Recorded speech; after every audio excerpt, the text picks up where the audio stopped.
power is going to cut off 7 p.m. For sure? I'm not sure. I'm sure that I received the email. That's it. All right, wait. So welcome for joining this class. We're live, broadcasting live on YouTube right now. And we are COMP397 in the fall 2018 semester. I'll answer that question in a second. Lesson 1, part 1 of our broadcast. We're doing our course intro. I usually record all my classes. I'm going to give you my YouTube channel and all that kind of stuff coming up. So what I just heard, and for people who are just watching now, the power is going to cut off at 7, and we're going until 7:30. So we might have to end early today for some reason. Let's see what happens. I'm tired. I understand. So we don't have a lot of time then. We have like no time. All right. What is this course? Who am I, and what are we doing? So my name is Tom. I'll be your instructor. I'm going to talk about the project in a second. But really what this course is about making games with JavaScript and the Canvas element. All right. That's what this thing is all about. And let's see if I can bring up a little picture of me. I don't have I think Arbin has my PowerPoint for this one. I don't know why. I think I gave it to him. Anyways, that's fine. I'll use the one I just used because it's fine. This one here.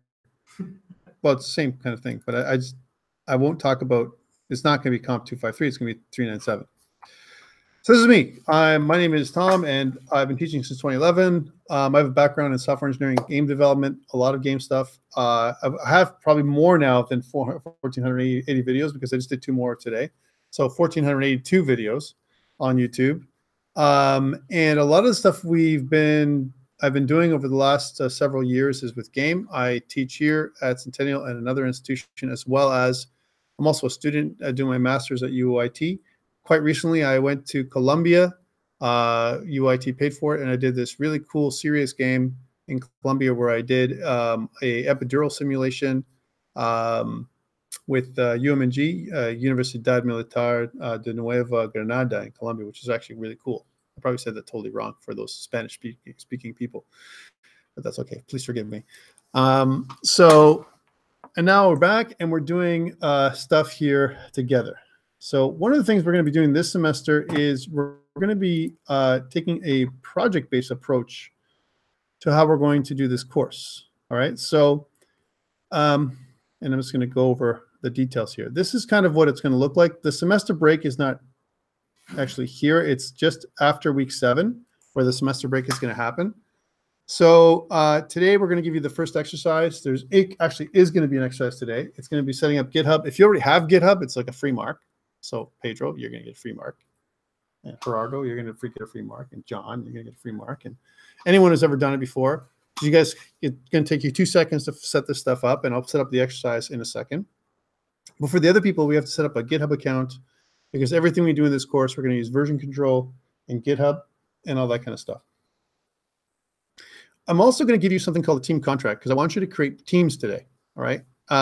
With the teams I'm seeing in the room, I'm seeing teams of maybe 3, maybe 2. You're going to make a very simple game in this semester because I don't see a lot of gamers in the room. I see like maybe, except for you, 2. Anyone else a gamer in the room? Gaming? Okay, so you guys are all game students? All right. I can really push you guys this semester. You're not a game student, all right? And you're not a game student. So you guys are the only non-game students? Really? You're a game student too? All right. Oh, yeah. This is going to be a good time. So the way it's going to work is this. You're going to form teams today and up till next week. I'll give you a chance until next week to kind of make your team and your team contract. I'm going to give you all this stuff up on eCentennial in a second. And what we're going to be doing is we're going to be creating a project by the end of class where you're going to basically have your own semi-original game in JavaScript and TypeScript and using the Canvas element. So you're going to do a team contract next week, by next week. The week after that, you're going to do a game pitch. So Pedro's going to do his game pitch like he normally does. He's going to come up and do his project. He's going to show me the beautiful game he's going to make with his partner, whoever that's going to be, right? And so is John, right? I'm looking forward to it. And then I'm going to meet the other guys too. I'm not going to diminish anybody else because I'm excited about what you guys are going to come up with, right? And then there's going to be so there's a project piece and there's also individual components, okay? Because I can't make you work together all the time, right? So the individual component is you're going to build a simple slot machine in assignment 1. We've done that. If you've done COMP305 with me, you've done a slot machine with me before in Unity, and now you have a good chance to build it from scratch, right? You can use the same assets. If you've already done a slot machine for me in Unity, you can use the same assets to do it here with web game programming. And that's what's going to happen by week 4, okay? It's just outlining this for you. We'll have exercise 2 around that time where we talk about finite state machine design pattern, where we're going to actually make a finite state machine from scratch. All the stuff you do by hand, drag and drop in Unity, we're going to do by hand here with TypeScript and JavaScript. So a totally different thing. Then we're going to, by week 5, you should have your first playable done. So the way we're taking it is an iterative approach. We're using agile methodology where you're going to have your first playable. The first thing I'm going to see that you can move things around and everything on the screen is by week 5. It's going to take you a few weeks to get going, make your team, and come up with that. And plus, you're going to have your own assignment as well on top of that, right? Then we're going to have some collision detection and response by week 5 as well. That's going to be the exercise. And then you're going to get into assignment 2, which is going to be, you're going to make a very simple 2D scrolling game. Guess which one it's going to be, Pedro? Mail Pilot in, hold on, but in web game programming with TypeScript and JavaScript and Unity, right? Which means you're going to make everything move on the canvas. It's going to be more exciting, somewhat. And I'm going to show you how to do it, but you're going to make your own version of your game, your own 2D scrolling game on your own. And then we're going to talk about your alpha release in week 7. That's when it's due. All right. You're not going to present anything to me at that time. But on week 7, you're going to do a midterm test that's individual. That means by week 7, you should know enough about Create.js and the whole library and TypeScript to pass the test, to basically understand how to make a very simple application. Okay. By week 7. Practical. It's all practical. Second half of semester, notice that there are only a few things planned, but they're weighted a lot more. One of them is this beta release that's going to be due by week 10. And then there's going to be a bonus in-class exercise that I usually do, which is play testing around week 11 and 12, followed by the final release, the actual release document and everything else, which is due week 13. And then your final presentations by the end of class. So you're going to have the second half of semester is going to be mostly project-based, okay? First part, all going to be like a bit of both, project-based, some individual stuff, getting you to know the library that we're going to be using, Create.js, and a little bit about TypeScript and all that stuff. What can you build? So first of all, when you join your team, you're going to take on a series of roles. You might be a software engineer or a project manager or an artist or sound engineer or a game designer or a QA tester. You might have many roles, many hats, all right? The minimum size of your team has to be 2, okay? In this course. I don't want to see teams smaller than 2, and I'd like to see teams slightly bigger if you can. Like 3 would be nice if we can have enough people to make 3 in this course, right? Which is interesting. So what will you build? You have a choice of building one of these 3 kinds of games, okay? You have a choice of building. If you're a team of up to 3, from 2 to 3 people, you can only build a top-down, side-scrolling bullet hell shooter, okay, if you're only working with 2 or 3 people. Why is that? It may look like it's nothing for you game design students, right? Or game programming students, but actually you're going to make 3 levels. You're going to use the finite state machine design pattern. You're going to make multiple bullet types, distinct, different setting progression, all this kind of stuff. Trust me, for 2 or 3 people, this is enough, right? However, if you really want to challenge yourself, I would allow you to make a top-down tank game or some kind of twin stick shooter. If you really want to make using a gamepad, you can use a gamepad if you really want to. It's up to you if you want to challenge yourself. This is the most that you guys will be able to do in this course. I don't see that you guys can go up to 4 people for the most part, and I highly don't recommend doing a 2D platformer unless you think you're a very strong programmer, because there's other things other than just making a 2D platformer. You're going to make 3 levels. They have to be different. You're going to have to have a boss monster. There's a lot of requirements for this one. So I think stick to one of these 2 and you're going to be fine. No, you can't make whatever game you feel like. This is not that kind of course. This is a course where you have restrictions on what you can make. And everyone will be showing their version of and their solution of the game that they're going to make. Now, there's a lot of room here because, for example, someone last time we did this course said, okay, top-down tank game. Can I make like players running around and the player's the tank? Yes. All right. So even though it's like a top-down view and you make a player, a twin stick, kind of shooter with a player where he turns the top part of his body and keeps the bottom part the same, I'm good. It doesn't have to be a tank, like a mechanical tank. It could be the player is a tank, right? And for the side scroller, as an example, could I scroll in all directions? Absolutely. If you really want to, you can scroll in all directions. You don't have to make it top down or it's just side scrolling. You can make it so that it's an open world where the whole map scrolls anywhere you go. So there's lots of leeway here. It's just a matter of your, artistic sensibilities and the way you want to push yourself. And it's really up to you. Again, going back to this one, don't recommend this one because it requires physics, okay? It's not something you can do. I'm not going to allow you to do faux physics. You can't just do a formula to do, a jump. You have to make sure that all physics work properly. And this means you have to incorporate a physics engine or write your own. And I don't recommend that. This is for if you had a bigger team, like 6 people who knew what they were doing. And that's why I gave this kind of range for this project. So you can have teams that are really big or teams that are slightly smaller, and then they can still do really cool things. Again, for you guys, I recommend stay with the people you know that are going to be producing things. And even if it's a smaller game, like a side-scrolling or a kind of a scrolling bullet hell shooter, it can be really cool because guess what you're going to be doing? You're going to do your assets. You can make them or you can get them. It's up to you. This is before they would have your course, right? So you can make them or you can get them. It's up to you. You can make the game as unique as you want. I want to know what your inspiration is when you do your pitch and all that kind of stuff. Like what kind of, bullet hell shooter are you inspired by? It needs to be a bullet hell shooter. It can't be just male pilot with a different skin. Okay, I will not accept that. I've had that many times. Please don't try and make some kind of car scrolling game. I will not accept that at all in any way. And any of the things that scroll on the screen for your bullet hell shooter cannot overlap. They have to have movement patterns. Okay, so if the enemies kind of are going to kind of go in and out, there's got to be a reason why they're going to go in and out of each other. They're not going to overlap. Like I've had instances where in other sessions where there's 2 cars and they kind of move from one lane to the other and they kind of somehow overlap with each other. That doesn't make any sense. They should collide. They should explode. Something should happen to those cars if you're making a car game, and that's why I don't like car games. AI. You can use simple artificial intelligence-like behavior. For example, flocking and following and all that kind of stuff.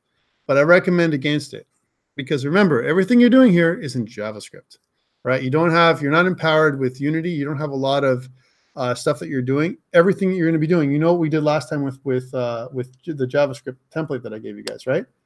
That's what it's going to look like, Scratch, right? So that means it's going to take a lot longer for you to do stuff than you think. Okay, so those are your 3 types of projects that you can create.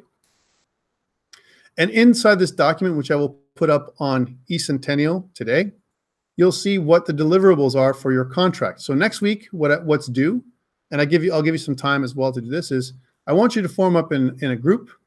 There is a contract document that you're going to have.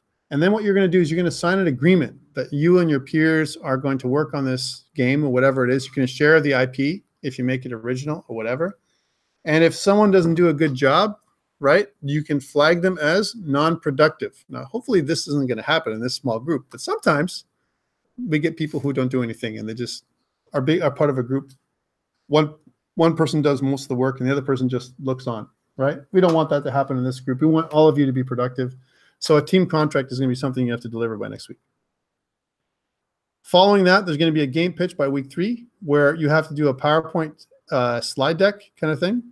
Now, the slide deck, I don't want you guys to read it or anything like that. I'll give you more details around this next week. But basically what you're going to be doing is you're going to do something like this. You're going to say, okay, hey, this is my name is Tom. This is Pedro. We're team X. And we're creating this amazing, original, no one's ever seen bullet hell shooter. I'm just saying, right? And then, you're going to talk about your roles, what I do, what he does. As an example, my influences, I was influenced by Smash Bros. Right? I don't know, right? It's now Smash Bros. Somehow is a bullet hell shooter. Not. And then here's my game overview, what the game is like. And then, here's my MDA, my mechanics, dynamics, and aesthetics, how the game is going to work, how you can win the game, how it's going to look. Is it got a retro aesthetic? Is it, you know, what kind of aesthetics you're going to have? And I'm going to talk about my planning. How Pedro and I am going to work together to make this game happen. Okay, that's really what it's going to be for your game pitch. And then following that, you're going to do your first playable release, which is going to be some movement, but you're going to have some placeholder graphics, perhaps. Maybe you haven't done all your graphics and all that stuff, but you have the main mechanic that is showing. For example, a good example of this is if you're going to do a platformer and your main mechanic was a grappling hook, right? I like to use this one. Then you have to show your grappling hook mechanic during your first playable. I want to see the grappling hook work, right? Your first playable is almost like the prototype. It's a proof of concept. It's like you saying, okay, here's the kind of game I want to make. I have this really cool idea. Here's my proof of concept. Let's make it work.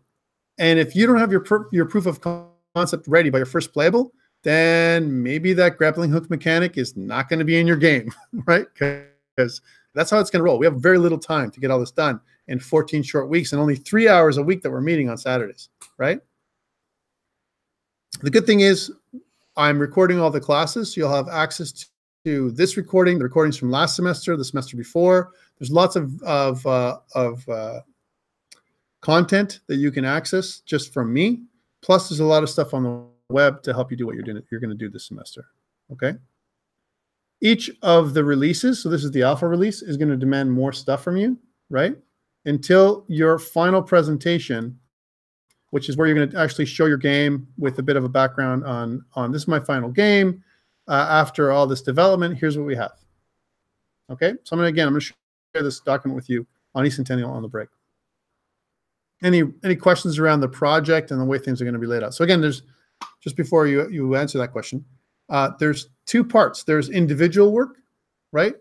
Some exercises in class, actually. That's the second part. And the third part, maybe the third part, is the project, which is going to be spanning the entire semester, okay?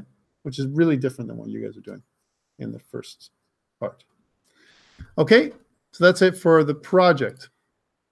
Let's get down to brass tacks. We need a couple of tools to get going. One, I'm going to set up a brand new Slack group, all right? In this course, I don't use Discord, I use Slack. So I know that Pedro likes Discord because he's a gamer, but I'm going to use Slack. And it's going to be, I'm going to make a new workspace, and you can join this if you want to.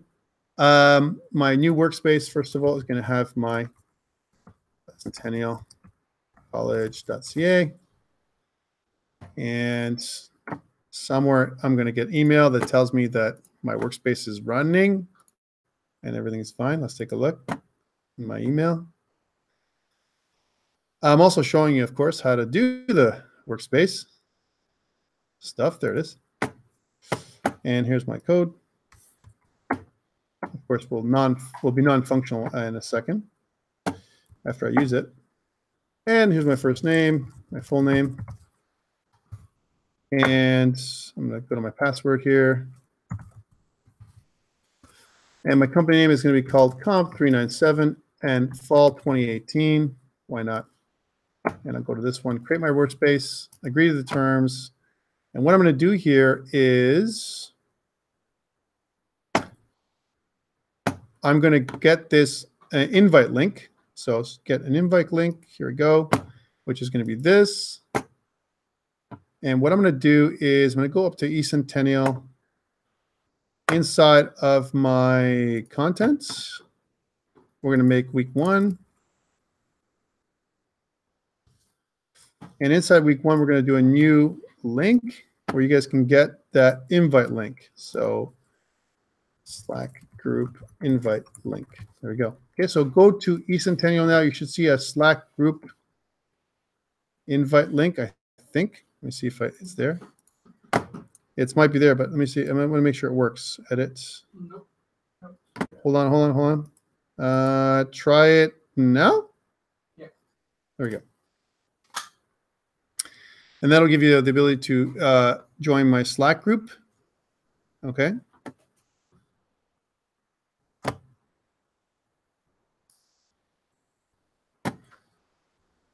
All right.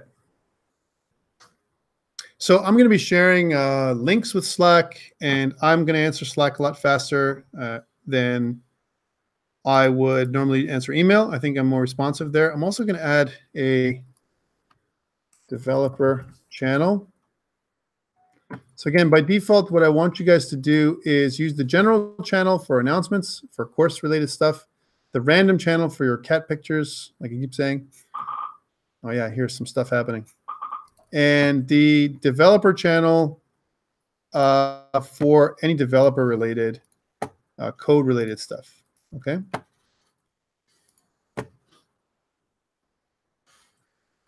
And we'll get this going. Here's name display. There we go. All right, so, and I'll update this a little later. So now we have our Slack group. Are you all with me? Yes? Okay, you guys are all awake this afternoon, I think. All right, so we got a few members. And again, for those people who are going to join later on, that's fine. I know there's just a couple people that are missing today. That's fine. All right, so Slack is definitely one thing we're going to be using all the time. I'm also going to be sharing my code with you on GitHub. So one of the exercises that I want you to do today is go to GitHub and make your own account if you don't have it. So on GitHub, I kind of own and manage this account called Centennial College. Let me just turn that down. So we're going to hear a lot of those little beeps and blurps. Okay, so there it is. So Centennial College is where I'm going to be sharing my code with you. So I'm going to take this link. This is the GitHub link. I'm going to put it both in here. So here's my group Centennial GitHub link.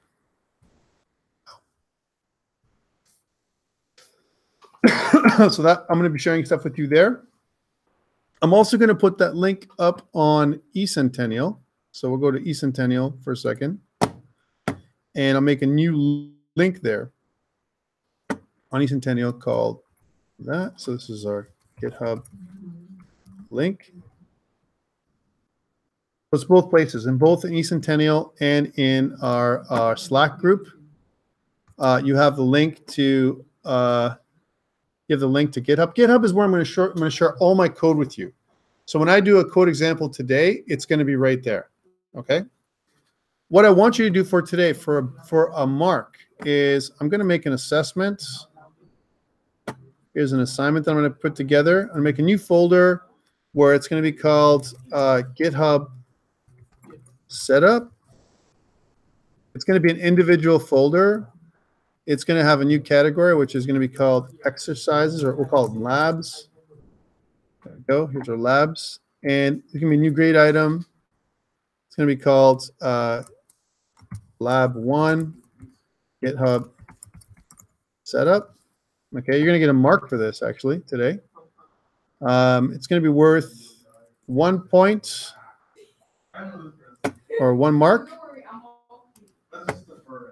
Okay.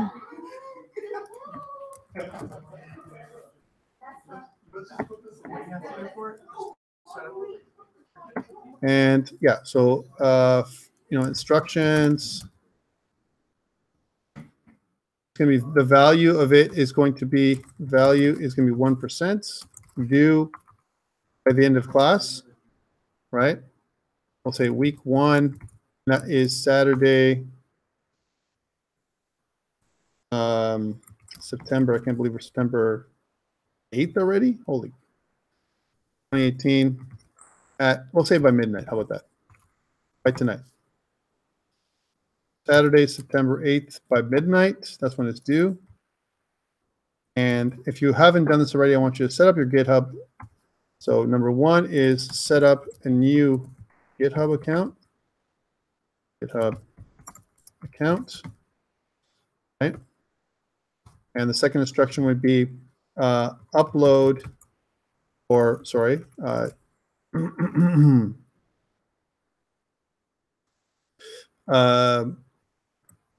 create a new repo, right? And the next thing is going to be connect the example projects from class to your account, to your new repo, right? Those are the 3 things I want you to do in this little example. By the way, we've done this many times before. For people who have done this before, please forgive me. I'm not trying to make it too boring, but for people who haven't done it before, I'll give you a chance to do GitHub properly. And then submission requirements, if I can spell requirements properly, is a link to your GitHub files, GitHub repo, right? And I'll say appropriately named. So don't call it like Harry Bob. Okay, your repo should be called something that makes sense, right? Like, unless your project was called Harry Bob or something like that. I don't know what that would be. But anyways, make it so it's really appropriately named. And then a zip archive of your project files on eCentennial. So I want your project files from today when we work on it today. And that's worth 1% of your final grade. All right, so something simple. It's going to get you going. I'm making you do this because I want everyone to use GitHub for this entire semester, and it's going to help you with your teams. So that is going to be due. I'm just going to open this up. So I'm going to say this is, again, due by tonight at midnight. Has a due date of tonight at, by end of day, let's say, by 11:59. Cool. There we go. And it starts right now. Sure. What was that? Yeah. Long day. Do you really want me to do now? All right, here we go. And no, saving close. Okay, so you should have that available to you. You should be able to see that inside of assignments. But I'm also going to put it in content. So I'm going to go to my content, my week 1. I'm going to add existing, and you'll be able to see that assignment, which is lab 1. You're going to see that in my content area. Okay. Okay, so that's the first exercise. That's due tonight by midnight. And that's individual assignments. So it's not something you share with your team. Everyone must do this by the end of today. The other thing I want you guys to do is I want to add a new item. So a couple of things I want you guys to review, because I want you guys to do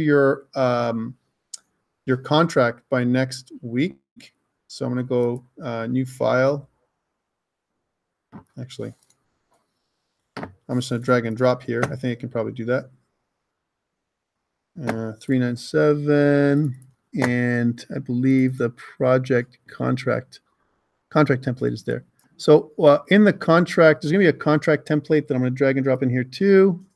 There we go. You should have that too. That's the contract that I want you to put together by next week. The assignment will come up next week, and it'll be due by the end of the day. Okay? So I put the contract template up there as well. Okay? In week 1 under your week 1 section. I'm also going to drag in there my standard external game document template, which you're going to use for your game design document. I'm putting that up there as well. That's up there as a resource. All right. So I've given you that. And I think that and probably how about the project overview? That's probably should be there too, right? So here's my project overview. So that project overview is going to be something we're going to be, why does it say summer? This is the wrong one. It's wrong. Don't download it. Delete. Doesn't show up. Remove the topic from content, but keep the associated file. No, I just want to get rid of this altogether. Hold on a second. I will make it show up, I said. I don't know why it doesn't show up. It should. Lab 1. Do. Huh? I think is a draft. Oh, I will publish it. We will publish it. We will publish this thing. Hold on a second. We will publish it for sure. Yeah. I know where it is. It's actually right here. All right, there we go. Thank you. Yeah, and you should be able to see that now under week 1. Okay, so that you should be able to submit that, no problem. Let me just get that other document in there really quickly. Why did I call it that? It should be F, not S. F.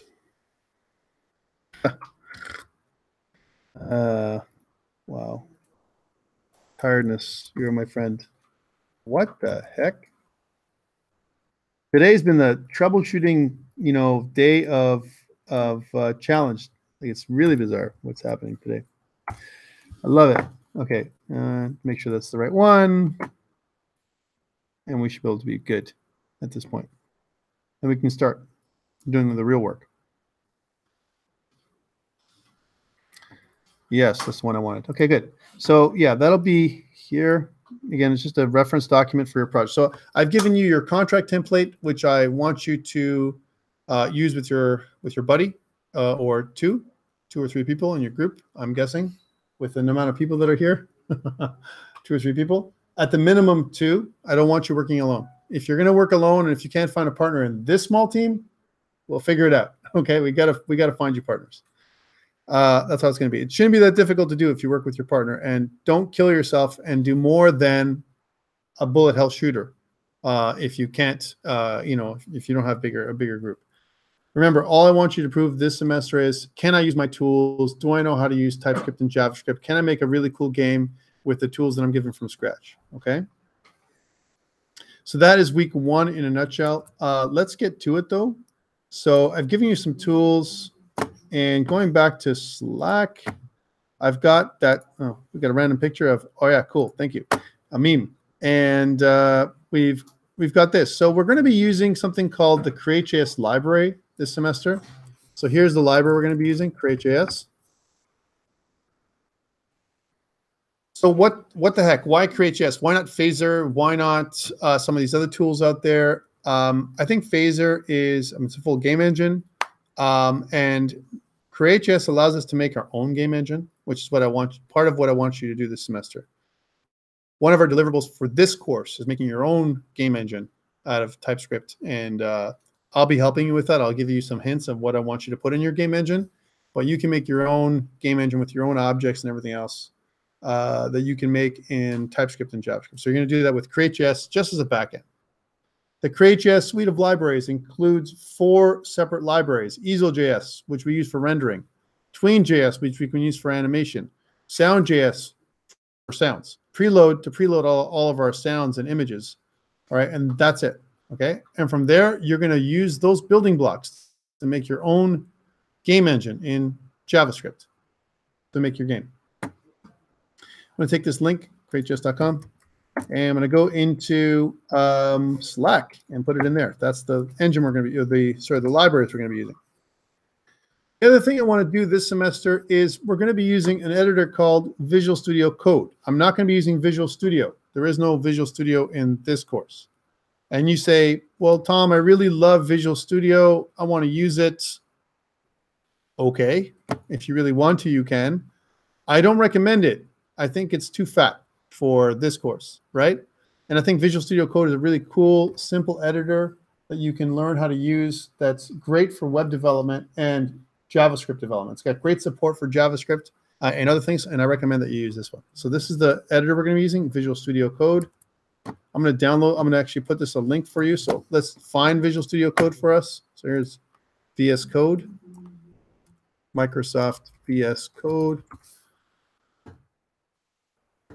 And this is a great little editor. The great thing about this editor is it's made by Microsoft, same people who make Visual Studio. It is not Visual Studio. It's Visual Studio Lite, only for web development. It's a totally different way of doing things with the web. And I'm really happy that Microsoft came up with this one. It's definitely become my favorite editor of choice for web development, JavaScript development, anything I do, Visual Studio Code, even for Unity. Okay, so that's the link for Visual Studio Code. So if you don't have it, please get it. Okay, that's a requirement for today, Visual Studio Code. Oh God, did I kick it out again? This darn thing. What are your whole semesters? I know, it's like, this is like the worst cable ever. No, it's like literally like a cable that hangs down, and you guys can't see it because you guys are online. But it's just like right here. If you kick that, it's done. It's like, yeah, it's really bad. I should be able to like keep it. Unfortunately, it is what it is. Okay, so yeah, so Visual Studio Code and stuff. We'll also be using JavaScript, but we're also going to be learning a superset of JavaScript called Typescript. TypeScript is a super popular language nowadays. it's being used to develop front-end applications like with Angular and React and a bunch of other cool things. It definitely gives us some typing for JavaScript, which is exciting for some people because some people really hate the fact that JavaScript is so loosely typed, right? And whereas TypeScript gives us a real, structure for our code. Okay, so we're going to be using TypeScript this semester. TypeScript is going to make our development a little bit quicker. Okay, so whereas JavaScript will be slowing us down slightly, we could use ECMAScript 2015 and 2016, 2017, and it's still pretty good, but TypeScript even extends further than that, right? So I think it's a really good opportunity for us to use TypeScript to progress when it comes to developing our code. So that's the tools so far that we're going to be using, okay? Other things we're going to do is we're going to use Node.js. So here's Node.js. Let's go in here. And we're not going to use Node.js as a server. Does anyone know Node.js? You guys should know about it by now. Some people know about it. No idea what you're talking about. Yes, you do. Node.js is wow, this is even moved on further than when we were together, 10.10 now. I know, it's crazy, it keeps moving. So Node.js is using JavaScript on the back end. It's an event-driven server-side technology that we're going to be using, but we're only going to be using Node.js as a package manager. We're going to grab, use Node.js and something called Yarn. So here's Node.js. We're not going to use Bower this semester because that's done. But here's Node.js. Lots of tools. Remember the tools that I gave you earlier? More tools. I know, it's crazy, isn't it? And there's a tool called Yarn, which is the package manager. Here's Yarn. And the Yarn package manager is an extension of NPM, the Node package manager, which I believe is even faster and better in many ways, right? So I think you'll really enjoy Yarn when you start using it. There's some advantages to it. Okay, there's Yarn, the Yarn package manager, right? These are all the tools we're going to be using. And of course, Git and GitHub. If you don't have Git installed on your machine, you need to go to git-scm.com. Anyone not have their own laptop? Oh, thank God. Oh, this is going to be a good class. Because before I'll talk, and by the way, it doesn't matter if you're a Mac user or a PC user, anything I do in this class will be applicable to both platforms, not an issue. You'll be very comfortable using a Mac, not a problem. In fact, if anything, I recommend Mac, right? I'm just telling you, I know, Pedro, you don't like it, but the guys who are using Macs are just like, they're just better guys, man. Sorry, right? I'm joking. No, I think it's good. But yeah, go to git-scm if you don't have it. Macs, you don't have to bother doing anything. You're good. PCs, you may have to add in Git support on the command line by downloading git-scm.com, right? At this site. I'm just going to put it up on our links here in Slack. Okay, so git-scm.com. So first things first, the way we check it. If you have a PC, let's start going on this stuff. If you have a PC, you have to at least download Visual Studio Code. You must download this at this point now, okay? If you already got that, that's great. I want to bring up my command prompt. In my command prompt to test that everything is working. And for you Mac users, bring up your terminal window. You should be able to do something like this, git dash, right, version, if I'm not wrong. My version of Git locally is 2.17.0. If you notice, the last version was 2.20 or something. Max would be something like something else. 2.14. What do you got? 2.6. That's fine. Yeah, it's fine as long as it's 2 dot something and you can do this. And the other thing to do is if you just type in the word Git and press enter, if you can do this, you guys are good. If you cannot do this and you're a PC user, you need to install Git support by going to git-scm.com, which I put on the Slack link. Okay, that's the first thing. Next, I think for Yarn, Yarn, yeah. For Yarn, there's a couple things you can do. First of all, do you guys have the Mac users? Do you have Node installed right now? Yes or no? I just installed it. Yes, Homebrew Node or Node by the Node website? How did you do it?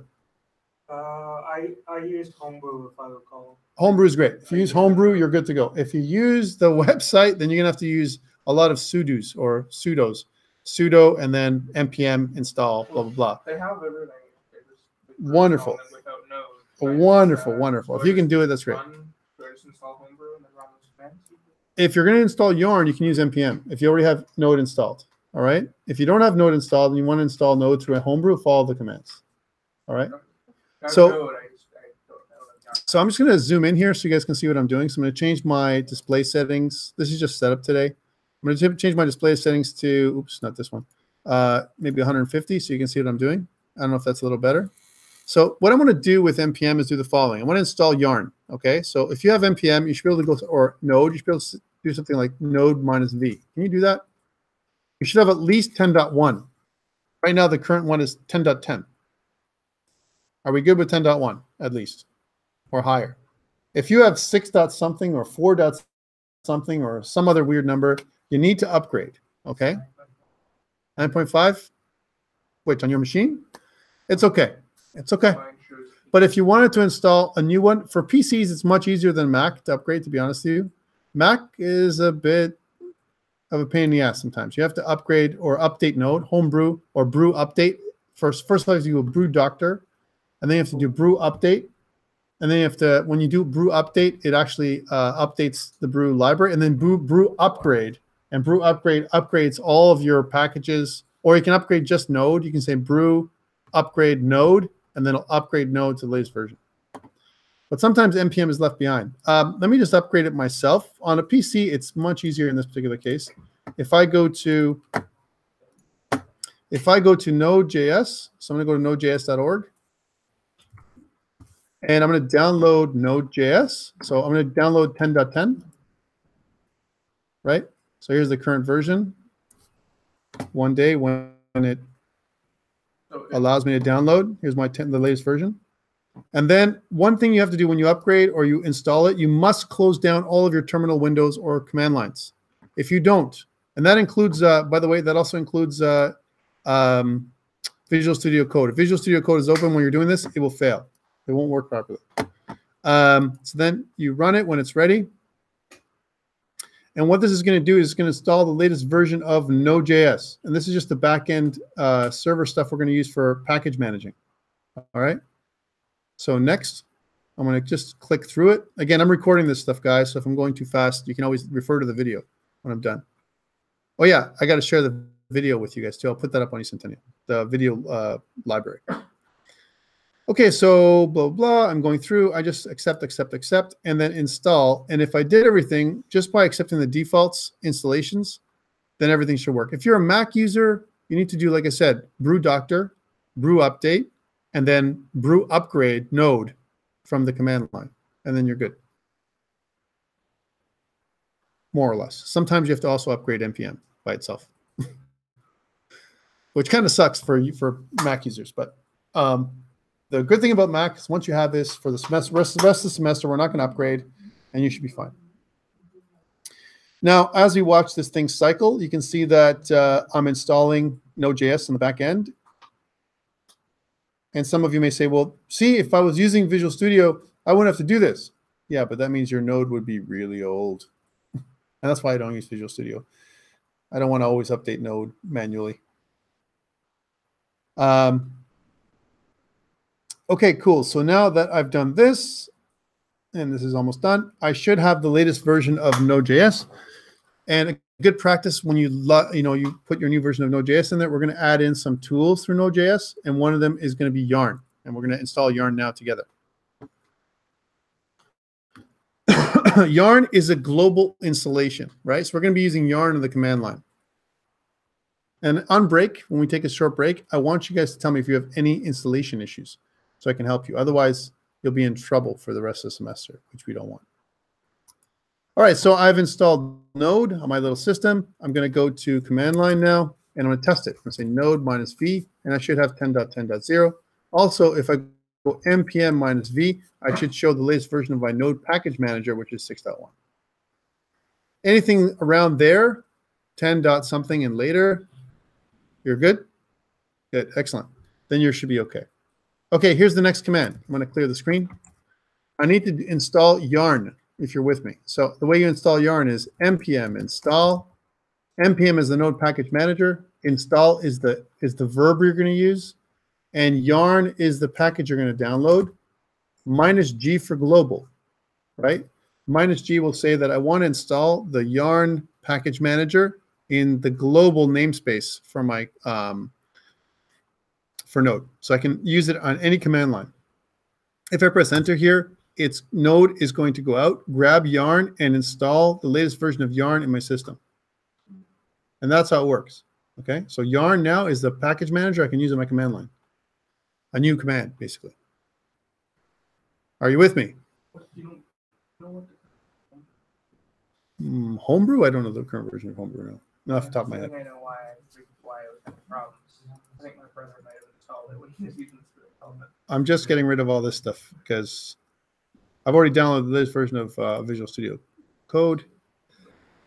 Now, the next thing is I need to install TypeScript. So I know I'm going to use that. So I'm going to say npm install TypeScript -G. And this will download the latest version of TypeScript and install it on my system. My latest version that I have is 3.03. And you can check that by doing tsc -v. And that'll be 3.03. Okay? Again, this is all using a PC this semester. In other recordings that I've done in previous semesters, I've used my Mac. My Mac right now has a swollen battery. It's like a swollen eye. It's not very good.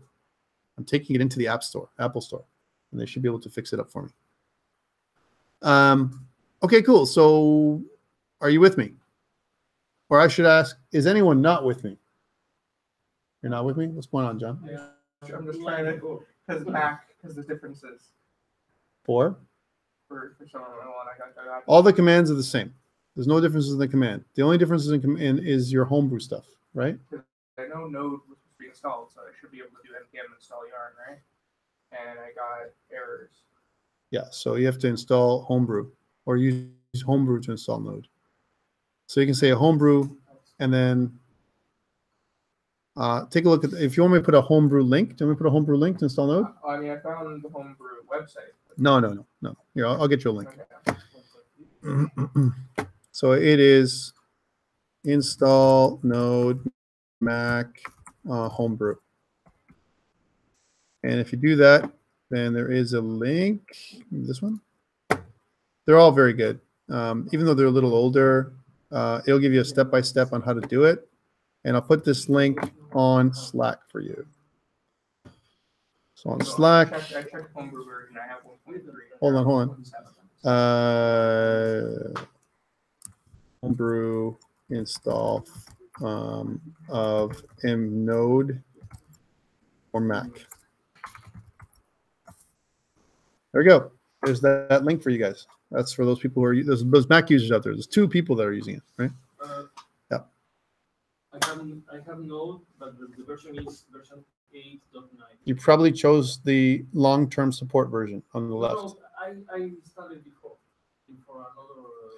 It would work, but it may not be compatible with what I give you. You know, some things I might do may not work exactly the same, and you're going to ask me questions, and I'm going to say I'm using the cutting edge, bleeding edge version of Node, and you're using a little bit older version, and some things might be slightly different. If you're okay with that, it's okay.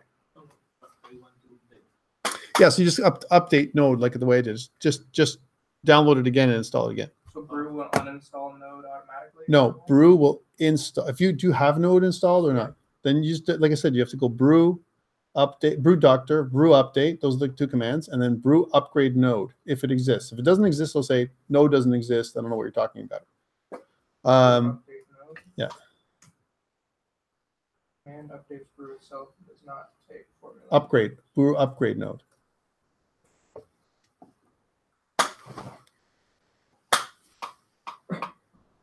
Okay, so that is, we downloaded Node, we downloaded, was that?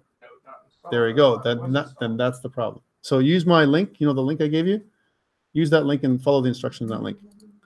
Okay, so now that we have TypeScript and Node and NPM installed in Yarn, we're almost ready to get going. I'm ready to create my project.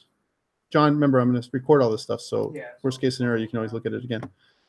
I'm going to make a new folder on my messy desktop. Holy crappy-ole. I'm going to make a new, it's becoming really crazy. This is all the Columbia stuff that I did when we made the simulator. So I make a new folder on my desktop. We're going to call this COMP397, and it's the fall 2018 semester lesson 1. There it is, this empty folder. And I'm going to bring up Visual Studio Code. Here's Visual Studio Code. And the great thing about using Visual Studio Code is you literally can drag and drop to start your project off. So if I take this little folder here and drag it into here, now I have direct access to COMP397, this folder that I made. I just dragged and dropped it in here. All right. And notice that in my Visual Studio Code, I'm running Visual Studio Code here, the latest version.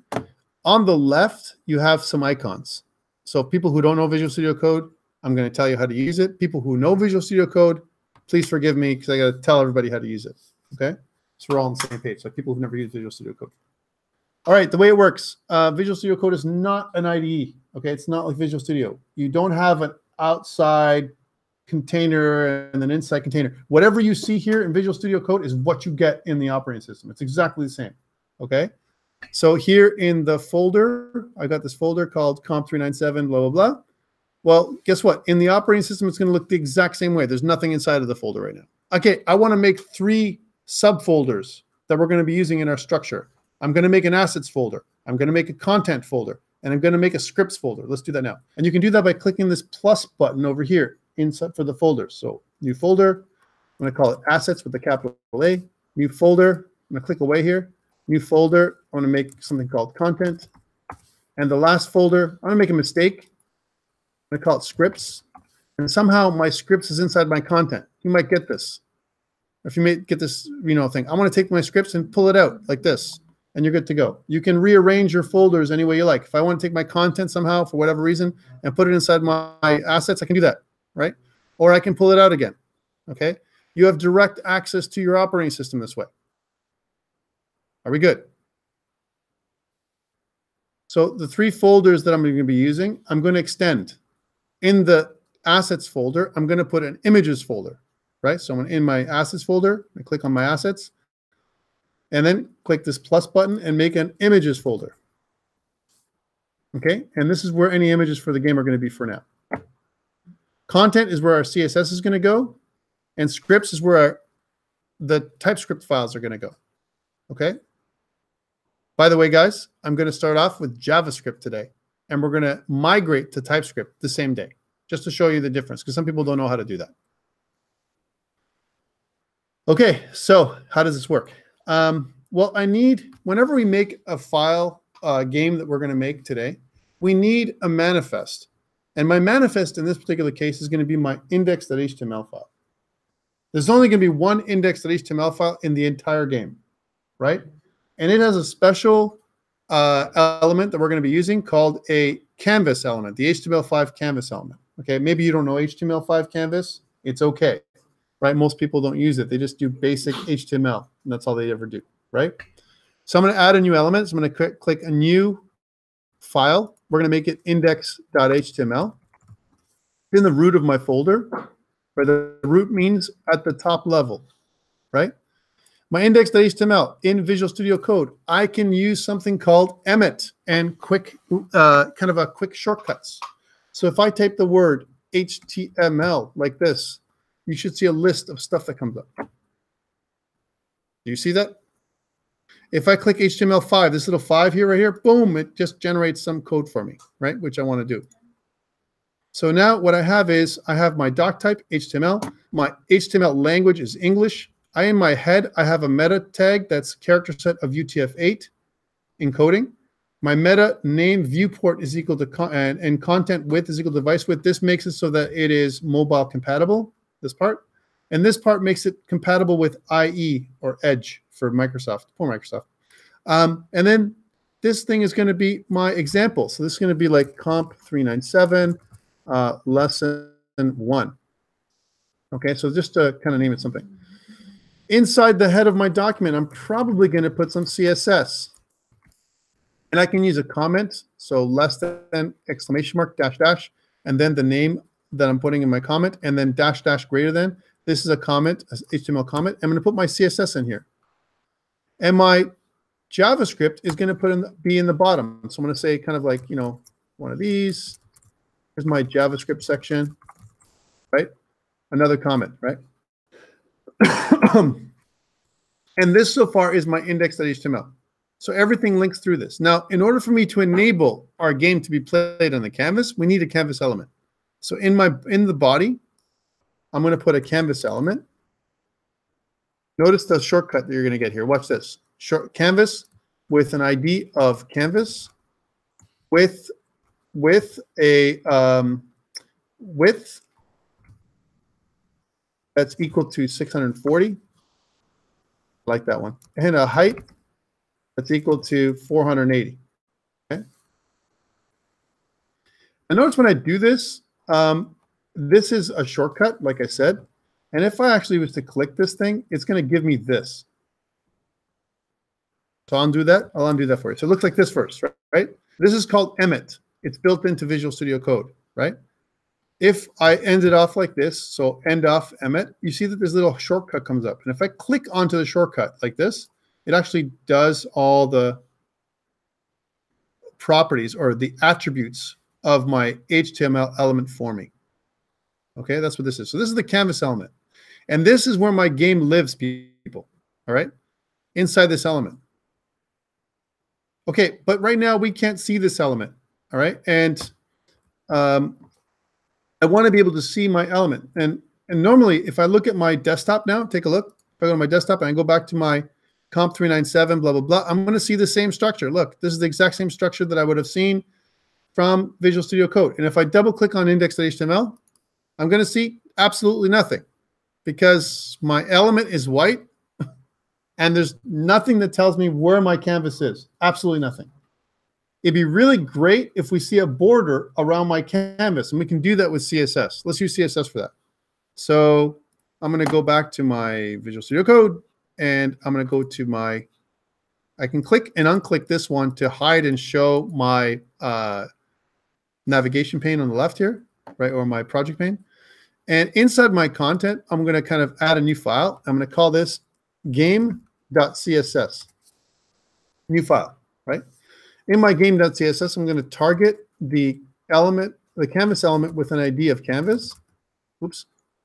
And I'm going to assign a border of 1 pixel black, and it's going to be dotted because I feel like it today.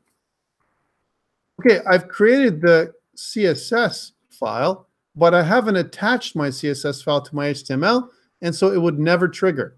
I need to attach my CSS file to my HTML. And the way to do that, of course, is go back to my HTML file in the CSS section, start typing the word link, and I'm going to press tab. And what it's going to do is going to code some stuff for me, and I'm going to put in game.css. But game.css is inside the content folder. So I'm going to start typing content, and then game.css. There we go. Now if I save, and if I double click over here, we should see this, right? This border that goes around. So this is what my canvas is going to look like. This is how big my game is going to be right now. Are you with me? John, did you resolve your problem? No. No. No, well, that's why I'm watching. I'm going to rewatch. Okay. Are you guys good? Yes? No? Maybe? Okay. Remember, I'm going to put this up on GitHub in a second, right? And then you can download. I've been sending my brother screenshots of the errors and what's going on. Excellent. He'll show me how to fix it. All right. So, so this is my game.css. And typically what we have inside my scripts folder, right? Let's just put a very simple game.js file. It'll be JS for now, and we'll convert it to TS later. All right. So I'm going to right click on scripts. I'm going to add a new file. And I'm going to make a game.js file. All right, and what I want to do is when the page finishes loading, I want to call the game.js file. And the way to do that, of course, is at the bottom here. I'm going to put in a script element. And the script element's going to have a source. And I'm going to call this scripts folder, and then game.js. Okay, there we go. So game.js is attached. In my game.js file, I'm going to use an IFI. Who does not know what an IFI is? You don't know what an IFI is? Okay, it's spelled like this. right? Iffy. And it means immediately, well, don't say it, immediately invoked function expression. Or another name is a self-executing anonymous function. All right? And it looks like this. Don't be afraid of this, okay? It's ugly, but it works. And anything in here, in this area here, is where you're going to make your code work. What this does is it automatically launches anything that's in here in the function when the JavaScript file is called. For those people who didn't take JavaScript with me, I'm sorry. I don't know what to say about that, right? But for those people who did take JavaScript with me, this is familiar. This is old hat, right? But if you didn't take JavaScript with me, we use this extensively. This is a closure, an example of a closure. All of our variables for the game are going to be locked into this closure. They will not be able to escape. You cannot access them. You cannot modify your variables like your score or your lives or anything from your command line. It'll prevent all that from happening so far. But there's ways around it, okay? There's ways around it. But for the average user, they'll be like, I can't access the score. I don't see anything inside. I don't know where to go. Some hackers, though, or some better JavaScript people, not much better, by the way, they'll be able to look at it and go, okay, I see what they've done. I'm going to do this now. Are we good? So this is what this does. So this, our game is going to live inside of this closure. And to test this, I'm going to kick up a couple functions that we've been familiar with. If you've done, who's done Unity a little bit before? I know you guys have. Yay, everyone's on Unity? No? Okay. So we're going to use some familiar function names. One of them is going to be called start. Oh, I know. This is so fun. It's so funky. So we're going to make a function called start. And another function, here's another function called update with capitals in the function names. Okay. Start and update. Yay. It's so familiar for you guys now, right? And what's going to happen is inside on the bottom, I'm going to use just to make sure that the window's loaded, I'm going to use the window object, right? And I'm going to add an event listener to the Windows object. So when it loads, when the window finishes loading, I'm going to call the start function. So the start function is going to kick off whenever the window finishes loading. Again, John, you should be very familiar with this. The rest, maybe not. For the rest, most people learn JavaScript like how to modify or add something to the document, whatever. This is not that kind of JavaScript. This is JavaScript at the highest level, right? We're gonna go to the level where you guys are gonna be JavaScript ninjas by the end. I know. I'm so sorry. Who would you have as a JavaScript teacher? Did you have JavaScript yet? You know nothing about JavaScript? I know some things about it. Some things. Yeah. Some. Means you know nothing. Okay, let me move on. I apologize. I apologize. You know nothing, Jon Snow. All right, and let's move on. That's a terrible, terrible thing. What a meme. Okay, and let's go to here. So a start is I want to put a console log command. So I want to put a console log. Console log is like console.writeLine, like system.out.println for Java. That's what it is. But we're going to use the backtick here. Backtick is the new template string that comes with ECMAScript 6. And it allows us to do something like this, %C, right? And we're going to say something like, game started. And then we're going to add another comma in here, and we're going to do some CSS. We're going to say that game started is going to be, the color is going to be blue. And we're also going to say that the font size, again, John, forgive me if you're bored, is going to be 20 pixels, right? And then if you notice, we're going to say save. So basically what's going to happen is this, if you read this function. So this self-executing immediately invoked function expression is going to execute when the game.js file is called. It's going to wait for the window to load before it calls the start function. The start function then is going to do a console log, a console out basically, that's going to show game started, okay? Only if it gets this function will we know that everything is running. I'm going to save this thing, go back out to my code here, and I'm going to right-click on the browser where I have my code running, and I'm going to go inspect inside the console, and I'm going to refresh, and you should see something like looks like this. If you don't see this, no game started, then chances are you missed something. No. No, not yet. One step at a time, man. These people don't know anything, right? I can't push them over the cliff yet. Come on. So what did I do? Let me recap. So okay, remember that what I did was I went into my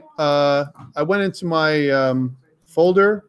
That's what I did here for those people who don't see what I did, right?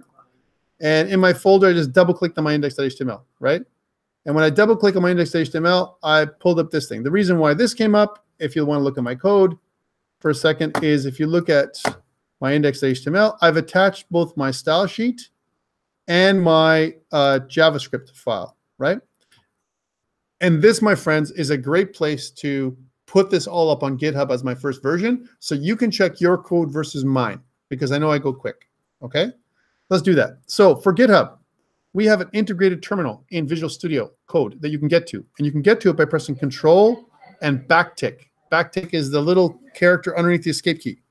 Control backtick, like this. You can also access the integrated terminal by going to View and then Terminal. Or integrated terminal. It might appear differently on different people's systems. This integrated terminal gives me the exact address of where of my folder, right? So I don't have to look around or CD or do anything like that in command line. Okay, so what I want to do is I want to do the following commands. If you have GitHub installed properly, you should. This is part of your exercise for tonight. Okay, I want to do a git init. Git init initializes the Git repository inside of my folder. For those people who know Git, the way it works is it creates a hidden .git folder that only you can't see it normally. It can only be seen if you expose files and folders in Windows. Otherwise, it's hidden inside your folder, right? And then I'm going to do a Git Add. A Git Add allows me to add files, and the Git Add dot says add everything. Okay, that's the second command. Third command, I'm going to say git commit -m for message, and I'm going to call it initial commit. That's a convention. Oops. You can also use first commit. Those are the three things you can use. All right. Now that's added all my files and folders to this snapshot. A commit is simply a snapshot that your computer takes. So I know this is like my files, and I take a snapshot of my files at this particular point in time. That's what my git commit is. Cool, I've done my local Git repository, but I want to connect it to the cloud, right? And remember how Git works. And I'm going to pull up a little diagram here that I'm going to draw for you in very bad form. Hey, this is my shield. Let me pull up my diagram. I'm going to make it 640 by 480. I'm just using my favorite editor or graphics works, which is Fireworks. But you can use any editor for this. And let's change my background color to white for this example. There we go. The way it works is you have a computer. So I'm going to pull it this way. No, not this one. I'll make a computer look like this. Here's a computer. This is a computer. And this computer is black right now. No, I don't want it black. I want it to be white and have some kind of order. There's my computer, and it's local, right? So there's my local computer. So local computer. There it is. And then you have some kind of cloud service, which is what GitHub is, right? So it makes my cloud service, I'll make it a polygon of some kind. There's my cloud service. There we go. And yeah, I'll make this one also white, but we'll make it blue. A blue hairy cloud. There we go. Blue hairy cloud.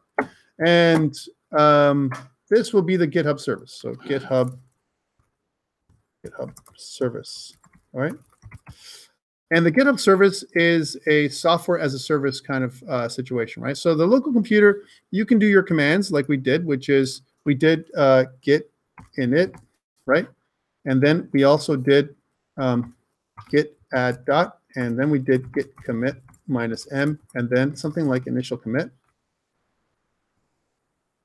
Right, and we have this all here. What's done is we have a local repository that's in your machine. It's locked in your machine now. But we need to connect it to GitHub. And the way to do that is create something called a remote, right? So let's make this another color like red. There we go. And we'll give it some thickness. There we go. And this is called a remote. So remote. Okay. And yeah, why not? We'll just tilt it so that it actually goes on this line. Yeah, cool. Yay. All right, there's a remote, and the remote connects to GitHub. Are we good? Okay. We don't have this remote yet. We need two things. We need to have a Git repository up here. In order for us to make a remote, we need something called a Git repository, right? That's what it is, a Git repo, a new one that I want you to create. And the way to do that is to go up on GitHub. So you're going to go to GitHub. So I'm going to go up online. I'm going to go to my GitHub. There it is. And in GitHub, usually you have this new button or a plus button. And new button, this is after you've created your account. And I'm going to click the new button, which is going to give me a new repository. Sorry for those people who know how to do this. I apologize, but we need to do this one time. And in my repository name, I'm going to call this the same name as my project. So COMP397, and then it's fall 2018 and lesson 1. So same name as my project, and press enter. Now I have a repository. I have this situation where I have a repository, but I don't have this. I don't have the remote yet. The remote connection is here. This is the path from a remote connection. GitHub gives you this automatically. And in fact, it gives you the code you need to type into your command line. However, all I need is these last two pieces of code, and then I can make my connection happen. So if I copy this and go back to my terminal and right-click and press enter, then it will connect to GitHub and push my files to GitHub, to the repo I just made. And I'm done. Okay? So now what's happened is when I do a push, here's my, okay, where is it? Where? When I do a push, here we go. Then what's happening is it's going in, wait, I know it's difficult to watch this when I'm doing this like this, but I have no choice. It's kind of going in this direction. It's going kind of in this direction, right? So a push goes up, right? And a pull, as you might have guessed, goes back towards you, right? So that's where a pull happens. So when you do a pull, the pull command, here's pull, and you would actually be pulling stuff from GitHub or downloading. When you push, you upload to GitHub, okay? And so if you notice what I did on the command, I did a remote. I set up the remote in this line. This line sets up the remote. So git remote add origin, that's the name of the remote. And this is the URI for the remote. That's the connection link. And then the last command, git push, that does this. It pushes everything to the remote, right? And where is it pushing it to? Through the origin remote, which I just defined, because the remote has a name. The remote, this remote, is actually called origin, right? That's what it's called. Just the name for the remote. You can name it whatever you want. By default, everyone calls it origin, right? By default, but you can call it whatever you want. So it goes to the origin remote, here it is, and it goes into the master branch. Well, by default, when you create a repo, you automatically create a branch called the master branch. You can call it whatever you want, but by default, it's called the master, right? And that's what's happening with GitHub. GitHub is not like Dropbox, and it's not like Google Drive. You don't have direct drive access. You literally have two repositories that you are syncing up all the time, okay? Are we good with GitHub? Okay, I recorded it anyway, just even if you're not okay. And I'm gonna refresh this GitHub link, and you can see now that this is all my files. So if you missed the files, here it is. I'm gonna share this link with you. This is what we just did. I'm gonna put this up on Slack. Let's go to Slack. And in our Slack repository, in our Slack group here, on the bottom, I'm gonna put in that link. There it is. So go check that link. If your files didn't work like mine, check your code against my code. Check your folder structure against my folder structure. And if it's something different, that's why you're not getting what I'm getting. Okay, I've given you my files now. And I'm going to do that as I go. When I go on, I'm going to update GitHub and everything else. So you'll have all my files and you won't be behind. Are we good?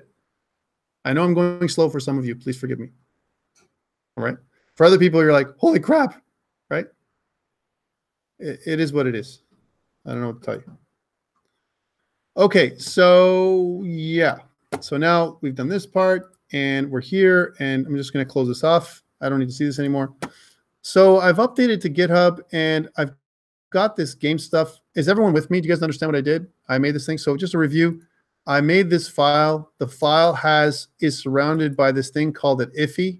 It's an immediately invoked function expression. And it is a closure. That means that anything inside of here does not escape. It's like a black hole, right? That means if you wanted to try accessing the start function, you could not, because the enclosure stops it from happening, okay? For example, if I had a file or a variable, and if the variable was called my variable, and by the way, from now on, we don't use the keyword var, ever. We use let, right? Let is the new ECMAScript 6 recommendation. What it does is it prevents hoisting, all right? So let is what we're going to be using, and we're going to say let my variable is equal to 5, right? If we did this with let, and if I hover over let, you can see that let by default, this my variable is a number.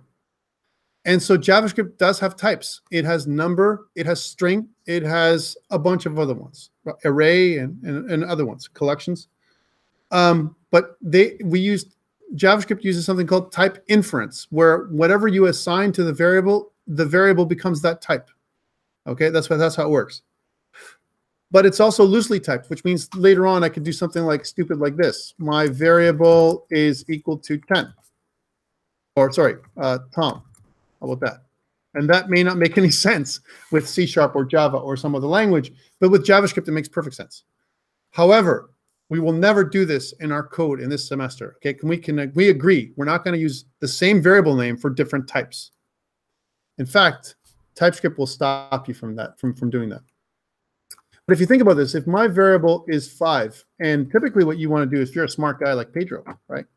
You'd probably go and run your file, right? So I'm going to go up to my files here, and maybe I'm going to refresh my files, and I'm going to go into my inspector, and I'm going to go into my console and see this stuff, and then I'm going to try and type my variable, and you're going to get undefined. Can't see it because it's locked inside of that closure. There's nothing you can do to get to that variable, right? However, what you could do, if you're really smart, if you go to sources, right? And if you go to scripts, and if you go to game.js, you can see the code, right? Nothing's stopping you from seeing this code. So you can actually see what my variable is, right? You can even temporarily change your variable right here in your code to do something else. But you won't be able to actually physically do anything in the console. The console will not allow you to change the game or modify it in any way. Okay? And it also prevents leakage of when you define a variable in your code, it stays in that closure. It doesn't move somewhere else. It's not global. Not really. In fact, if anything, what we want to say when you see a variable like this, that it is function scoped, right? It's scoped within this function here. It lives and dies in here. However, if I was to take this variable, and if I was to lift it out of here, and I put it here somewhere, outside the closure, like this, then this variable is global. So this is global, right? Because I've taken it out of the scope, out of this little jail. It's almost like being in a jail or a castle, right? When I take my variable, put it over here, that anyone can use that. And if I go back to here and refresh, and I type in my variable, guess what? My variable is 5. I can access it from here right now. And that, my friends, is we don't want that to happen. We want to protect and kind of encapsulate our variables inside of our closures for games. So I'm going to undo that. I was going to move my variable in here. That would be that. Okay, that's JavaScript 101. Okay, let's move on to TypeScript. That was the first and last thing we did with JavaScript. Okay, yes. Are you good with that? Yes. Do you want me to do more JavaScript, or are you good? Okay. TypeScript is a superset of JavaScript, and what it does is it allows us to use types like number. We can actually physically assign the types in TypeScript. For example, if I look at typescriptlang.org, and this is a great place to look for that, right? Typescriptlang.org. If you look at that, and if you go into the playground for typescriptlang.org, and if I was going to define a class, okay, let's define a class player. So here's my class. This is how you do this. This is how you write TypeScript, okay? Class player. Okay. Notice what it does on the right side. It actually converts from this simple stuff to this. Right? That's what JavaScript. That's what TypeScript does. So I can actually have classes like we're used to in C# and Java in TypeScript, right? And I can keep going. I can say, well, I have a constructor, and inside my constructor, I need the name of the player, which is of type string. And I also want the, I don't know, the health of the player, which is of type number. And you know what? I also want to assign these two things to some variables, which are public or private. Let's make them private. The first variable is called name, which is a string. And my other private variable is health. Health, which is a number. And I can say something in the constructor like this dot underscore name is equal to name. Oh, terrible. Terrible. And this dot underscore health is equal to health. And then what you have is that this is the real code. So this is the JavaScript code here, and this is the beautiful TypeScript code. So much more understandable TypeScript. You can also make functions that way, or so this will be your constructor, right? So this is the constructor function. And then you might have some methods, right? Some methods are down here. So here's some methods, right? And maybe you want to have a method for the player. The player moves. So we'll say the move method. So we'll say public move, not too big, public move. And when the player moves, we'll say that a console log that the player is moving, right? No apparent reason. All right, there we go. And if you notice, what it does is it uses prototypal inheritance and prototypal class-based structure on the right hand, which is what JavaScript does. This is what JavaScript would look like if you were going to make classical JavaScript version 5, actually. It's not ECMAScript 6 on the right-hand side. It's only ECMAScript 5 for JavaScript, right?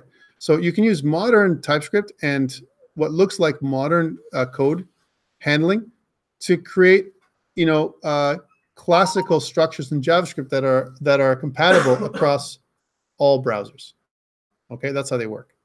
So we're going to use TypeScript, and in order for us to use TypeScript, it's a compiled language. So we're going to have to write TypeScript and then compile it into JavaScript. Okay, for this, we need a structure in our code.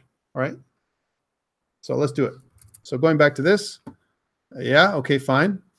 First of all, you can't have a JS. It needs to be a TS. All right, so we're going to just rename this thing. We're going to go here and rename. We're going to change this from a game.js to game.ts. Automatically, a couple things happen, right? One is I get immediate type hinting. I know that it's my variable is a number, but I can actually specify now. I can say that my variable number is equal to 5, right? Colon means anything after the colon specifies the type. Number, string, whatever, right? Also, I can specify if these are public or private functions or if they return anything. Notice my update is a little bit grayed out compared to my start. This is a Visual Studio Code thing that tells me that update has been unused. There's no use for update, never been called, right? Whereas start has been called from the add event listener. Okay. Other things that TypeScript needs. You need something called a tsconfig file, a TypeScript config file. And we're going to add that into the root of my folder. So I'm going to add a new file. It's going to be called tsconfig.json. tsconfig.json file. This tsconfig.json file tells TypeScript how to compile. So I need a couple of braces, right? And we're also going to press Control Space. Control Space gives us a couple of options in Visual Studio Code. What it does is it gives us compiler options. Here's my compiler options. And in my compiler options, I'm going to be targeting, so if I say target ES5, I'm going to target an older version of ECMAScript for JavaScript. And then the next thing is I want to say not just my my module type, I want to specify my module type as CommonJS. CommonJS, all right? CommonJS is the way we link two JavaScript files together. And the last command that I want to use is source maps. Source maps. There we go. Source maps is true. So what this is going to do is going to create source maps for us that allow us better debugging for TypeScript files. So what source maps do is they gives the browser a map that tells it where to look in the TypeScript file when there's an error. So because otherwise it doesn't know where to look. It says my JavaScript has a problem. No, it doesn't. It's my TypeScript that has a problem. So I need this tsconfig.json file, which is the TypeScript configuration file, in order for me to tell TypeScript how to transpile. That's what it's actually called. That's almost a Star Trek thing, right? Transporters, right? Transpile, right? I'm going to transpile or transcompile, move from TypeScript to JavaScript. Okay. Next, this is why Visual Studio Code is really, really cool. In Visual Studio Code, you can actually hit Control-Shift-B on a PC or Command-Shift-B on a Mac, right? If I do that, Control-Shift-B, and if I have the latest version of Visual Studio Code, it's going to give me a couple of options. One option is build. The other one is watch. I want the watch task. The watch task, if I click onto it, what it does is it executes, and then it creates two files for me if it runs properly. It creates a game.js file and a game.js.map file. And why the watch task over the build task? Because anytime I change my game.ts file, it gets recompiled automatically. As opposed to the build option, which you have to run every time. I can run a manual build every single time, or I can just watch for changes. And I'm watching for changes right now. So now I have my game.js file. If you notice, my game.js file is old JavaScript again, right? This is my old JavaScript. Actually, it's very similar to the new stuff because there's not much that's changed. Notice that I've added in a type number, and in my old JavaScript, that number disappears because JavaScript doesn't know about that stuff. TypeScript knows. So I've actually transpiled from TypeScript to JavaScript. In the browser, unfortunately, it only understands JavaScript. So you can never put a TS file here, only JS. And that's why we have a need to transpile. We must transpile from TypeScript to JavaScript every single time. And this is a real pain in the ass now too, right? If I have to keep going back out to the browser and refreshing every time to make sure that things are okay, that's really terrible, right? We need a better system for us to update the browser. In fact, I'm going to close this off. Let's just close everything off here except for my YouTube so that we can keep recording. All right, so this is my JavaScript stuff. I'll actually kill this too. And what I can do here in my terminal window, so again, you can get to the terminal window by Control and backtick in your Visual Studio Code, right? And I can click on this plus button right here. This plus button will give me another terminal window. And what I can do with it is I can install something called Light Server. Okay, so I can do an npm install. Do this with me, npm. Oops, not there. Here, npm install light-server. And then you want to do a -G for global. What this will do is it'll install a small Node.js server on the back end that we can use so that it runs and updates automatically. So I'll show you this in a second. So I downloaded, installed Light Server.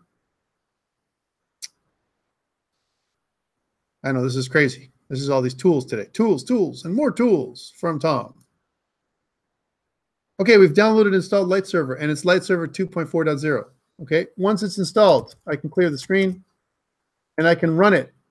As long as I run it in the terminal that is on the same place as my folder structure, my folders, I can just run light-server. Not only will it run a browser window, but it will automatically sync with any changes. So every time I change something, immediately inside of the browser, it'll update. I don't have to refresh the browser anymore. It's browser synced. So I've got two things happening. I've got my watch task watching TypeScript, and I've got my browser using Light Server. So anytime I update the files, boom, it updates the browser. Okay, this is important from a workflow perspective. Otherwise, my friends, trying to use TypeScript a new browser, refreshing, compiling, and everything while I'm using another library like Create.js is a nightmare. It's kind of the required workflow for us. There's other ways to do it too. Notice that what it's doing is it's saying, hey, do I have an index.html? Yes, give back a status code of 200, which means we're good, right? Okay, cool. Let's make something go on the screen, right? Right now we got like this empty thing. And I can look at if I look at the inspector, I can see that the console says game started. Don't worry about the favicon. That just is a default that Light Server is looking for. If you refresh one time, it'll look like this all the time. Let's test this. Let's see if my browser sync is working. And let's see if I can transpile automatically. And the way to do this is this. I'm not going to refresh the browser. Check this out. So I'm going to go back to here. I'm going to go into my game.ts file, which is right here. And I'm going to change this from game started to game somewhat started. Somewhat started. I'm just going to save. Save. I'm going to go back to here, and it says, with my bad writing, game somewhat started. Immediately. So it did two things right away. Transpile from TypeScript to JavaScript, and refresh my browser. And this is how we must work. If we don't work this way, our workflow will be very slow, and we may make mistakes. Because if we forget to transpile, we're going to go, I don't know why, but my code doesn't work. Well, yeah, you just didn't transpile. It's there, but you didn't convert to JavaScript, so the index.html file doesn't know to pick it up, so it's the old code. Number one. Second thing is, I refresh automatically, so I don't forget to do it on that side. You can forget both things. I forgot to transpile. I forgot to refresh my screen. Which one did I forget? Forget about that. We don't want to forget anything. We want this to be done automatically for us. Or like they say, auto-magically. Yeah, what a meme. I know. Pedro's already sick of me. All right, so you guys good? Are we good? So Light Server, we're using Light Server as a tool in order for us to refresh the browser automatically. And we're using our TypeScript transpiler and our watch task inside of Visual Studio Code to watch TypeScript for changes and transpile automatically. Two things to note. If I close down Visual Studio Code right now, my task ends and my browser sync is over.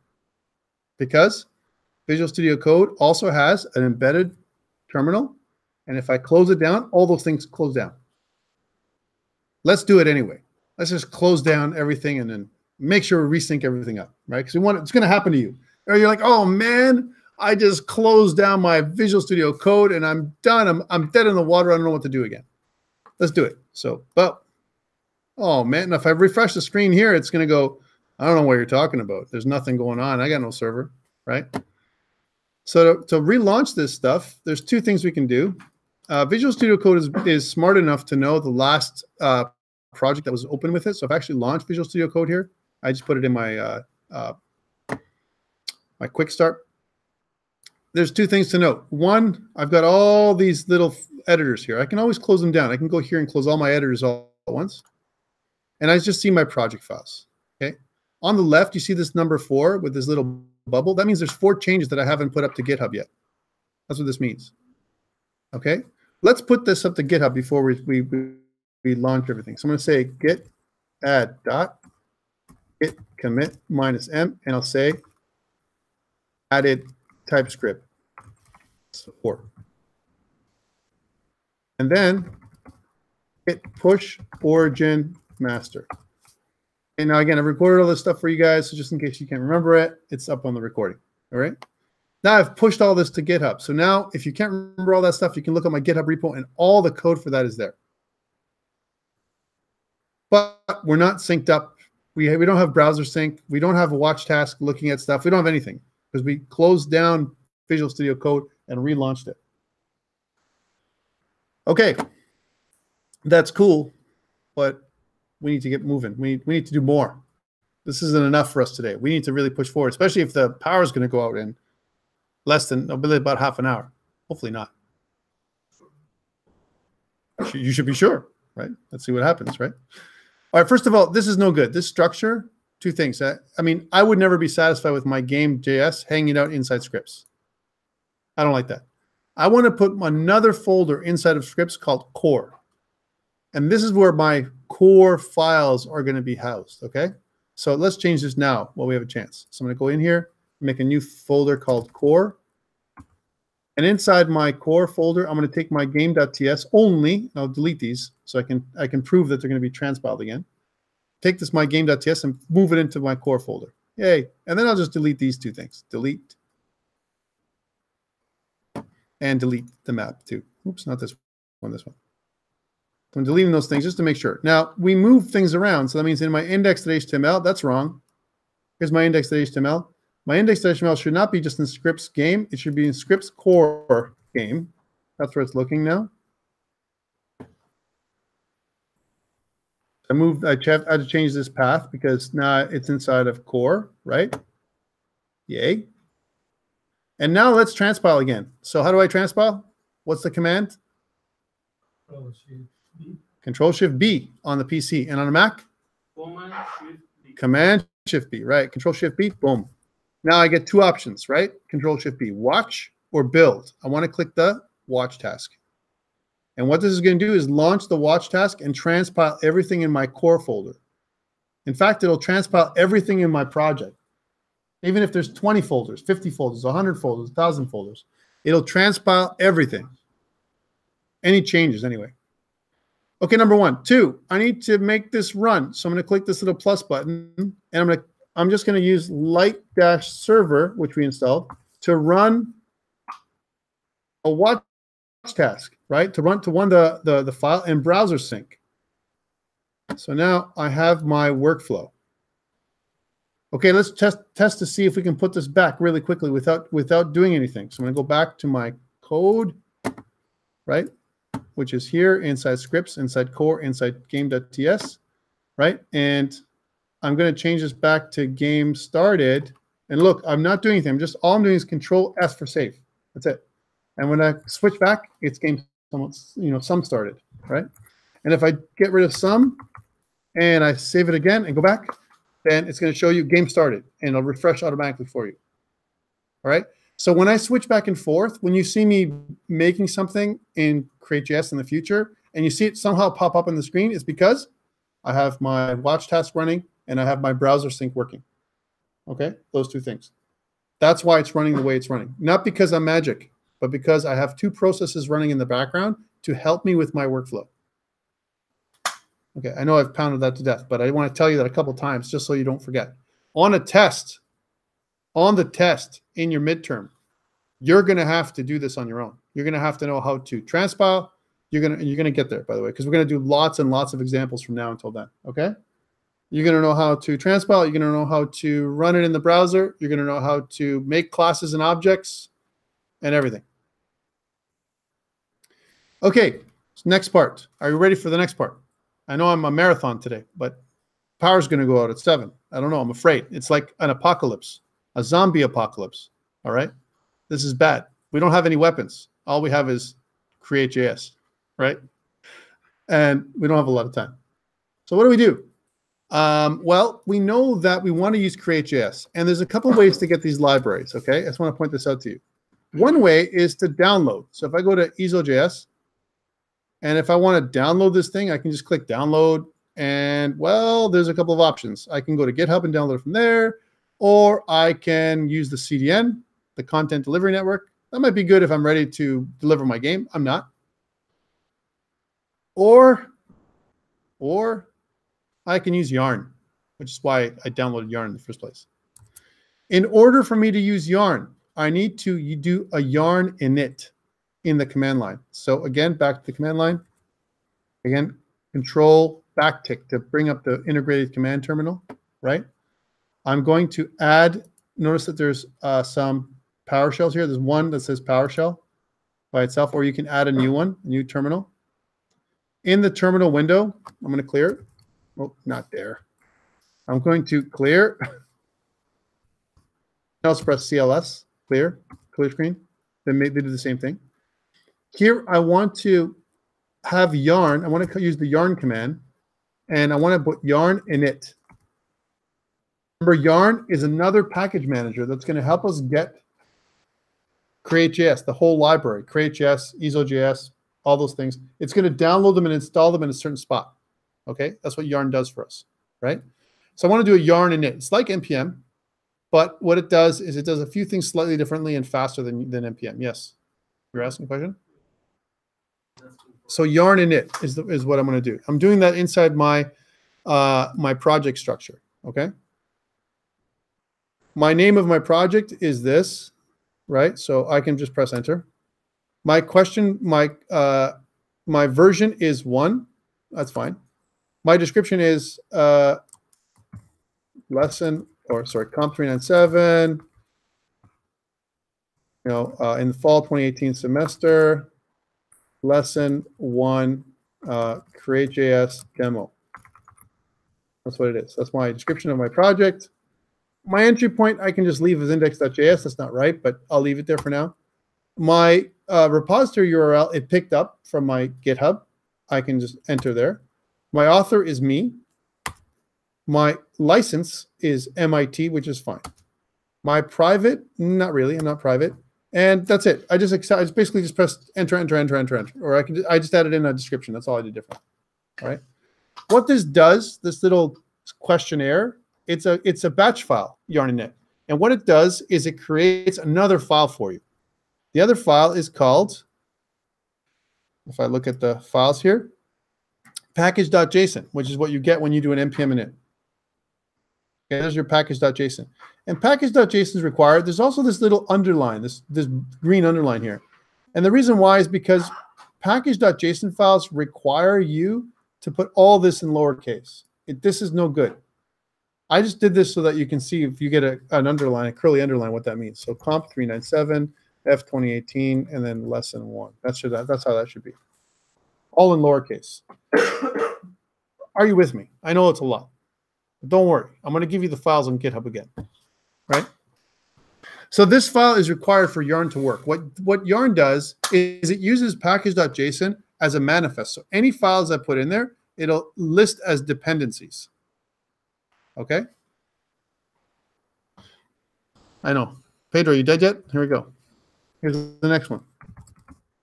Oh, now I want to add in my package. I want to add in my libraries. And this is where the fun will start after this, I promise you.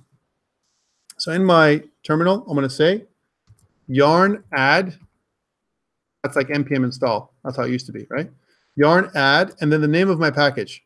So for example, easel.js, right? And if I press enter, Yarn will go out, grab easel.js, and install it as a dependency inside my project. But where does it put it? It puts it inside a folder called Node Modules. And you can see that easel.js is right there. Okay, this is good. This is the first step. This is a good first step. Next first step. Okay. Wow. Next step. I want to add multiple multiple libraries or components with Yarn. I can do it like this: Yarn add, and then it would be Tween.js, Sound.js, and Preload.js. Notice I'm adding them all, just with spaces separating them. And then if I press enter, it's going to add all those packages in. And we're done. Those all go into the Node Modules folder. Okay, this is review for you. Are we good? So this is the command I used. First I did yarn add easel.js, and then I did yarn add Tweed.js, Sound.js, and Preload.js. Okay. Okay, cool. Now once I've done that, guys and girl, that's it. I've got everything inside of my Node Modules folder. So if I look at my Node Modules folder, I have all this stuff. I've got to link to it, though. This is not active. Just because it's in my project doesn't mean I've included it in my index.html. I need to include it in my index.html. So I got to do that now. And then after this, I'm going to put this up on GitHub, and you'll see my changes. Okay? So, okay. Two things are going to happen. Let me just kill all these editors. Two things are going to happen.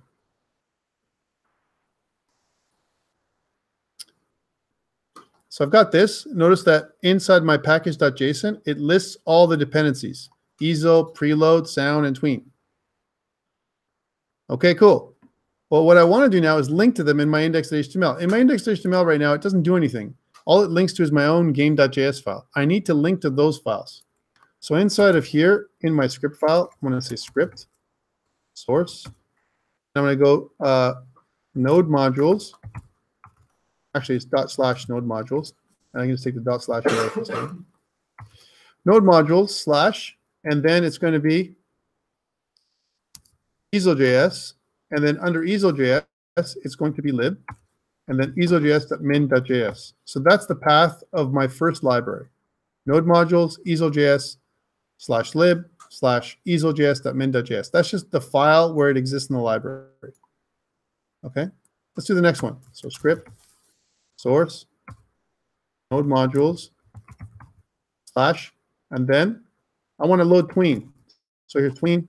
Notice it gives me some hinting here, right? Some lib, and then tween.js.min.js. The min part specifies a minified, compressed version of the files, so they're not expanded. So they're a little quicker to add, a little bit sleeker when it comes to loading them into your code. Two more. Script, source, node modules. That's the file, that's the folder. And now we're going to load sound.js, lib, and then this one's tricky. It's sound.js.min.js again, okay, because there's a lot of other stuff in there. Last one, script, source, node modules, and then preload. And then preload is, we're going to go to lib folder and preload.min.js. There we go. All right, so we've got all of our stuff. This is all of our libraries. And what I'm going to do here is a great place to put this up on GitHub. So I'm going to go to this little GitHub link, this little GitHub icon on the left. And notice that I've removed stuff here and I'm adding new GitHub. What you can do here is take a look. You don't have to use the command line every time. You can use the built-in GitHub inside Visual Studio Code. So I can say something like this. I can add this little plus button. If I click this little plus button next to changes, it does in the background Git Add dot. That's what this does. By clicking this button. Doop. All right, so now it does Git Add dot for you in the background. Great. And now if I type in a message, that's my commit. Git commit -m and whatever my commit is. Added create.js support. Right? That's my message. And I'm going to click the little check mark there. Check. Git commit -m added create.js support. That's what it does in the background. That's the last part. The last part, you can go here, this ellipses, and if I go down, I can just do push. So even if you don't remember everything, it does it all for you, right inside the editor, right? And now it's done. So now if I go back to my GitHub link, please look at my GitHub link.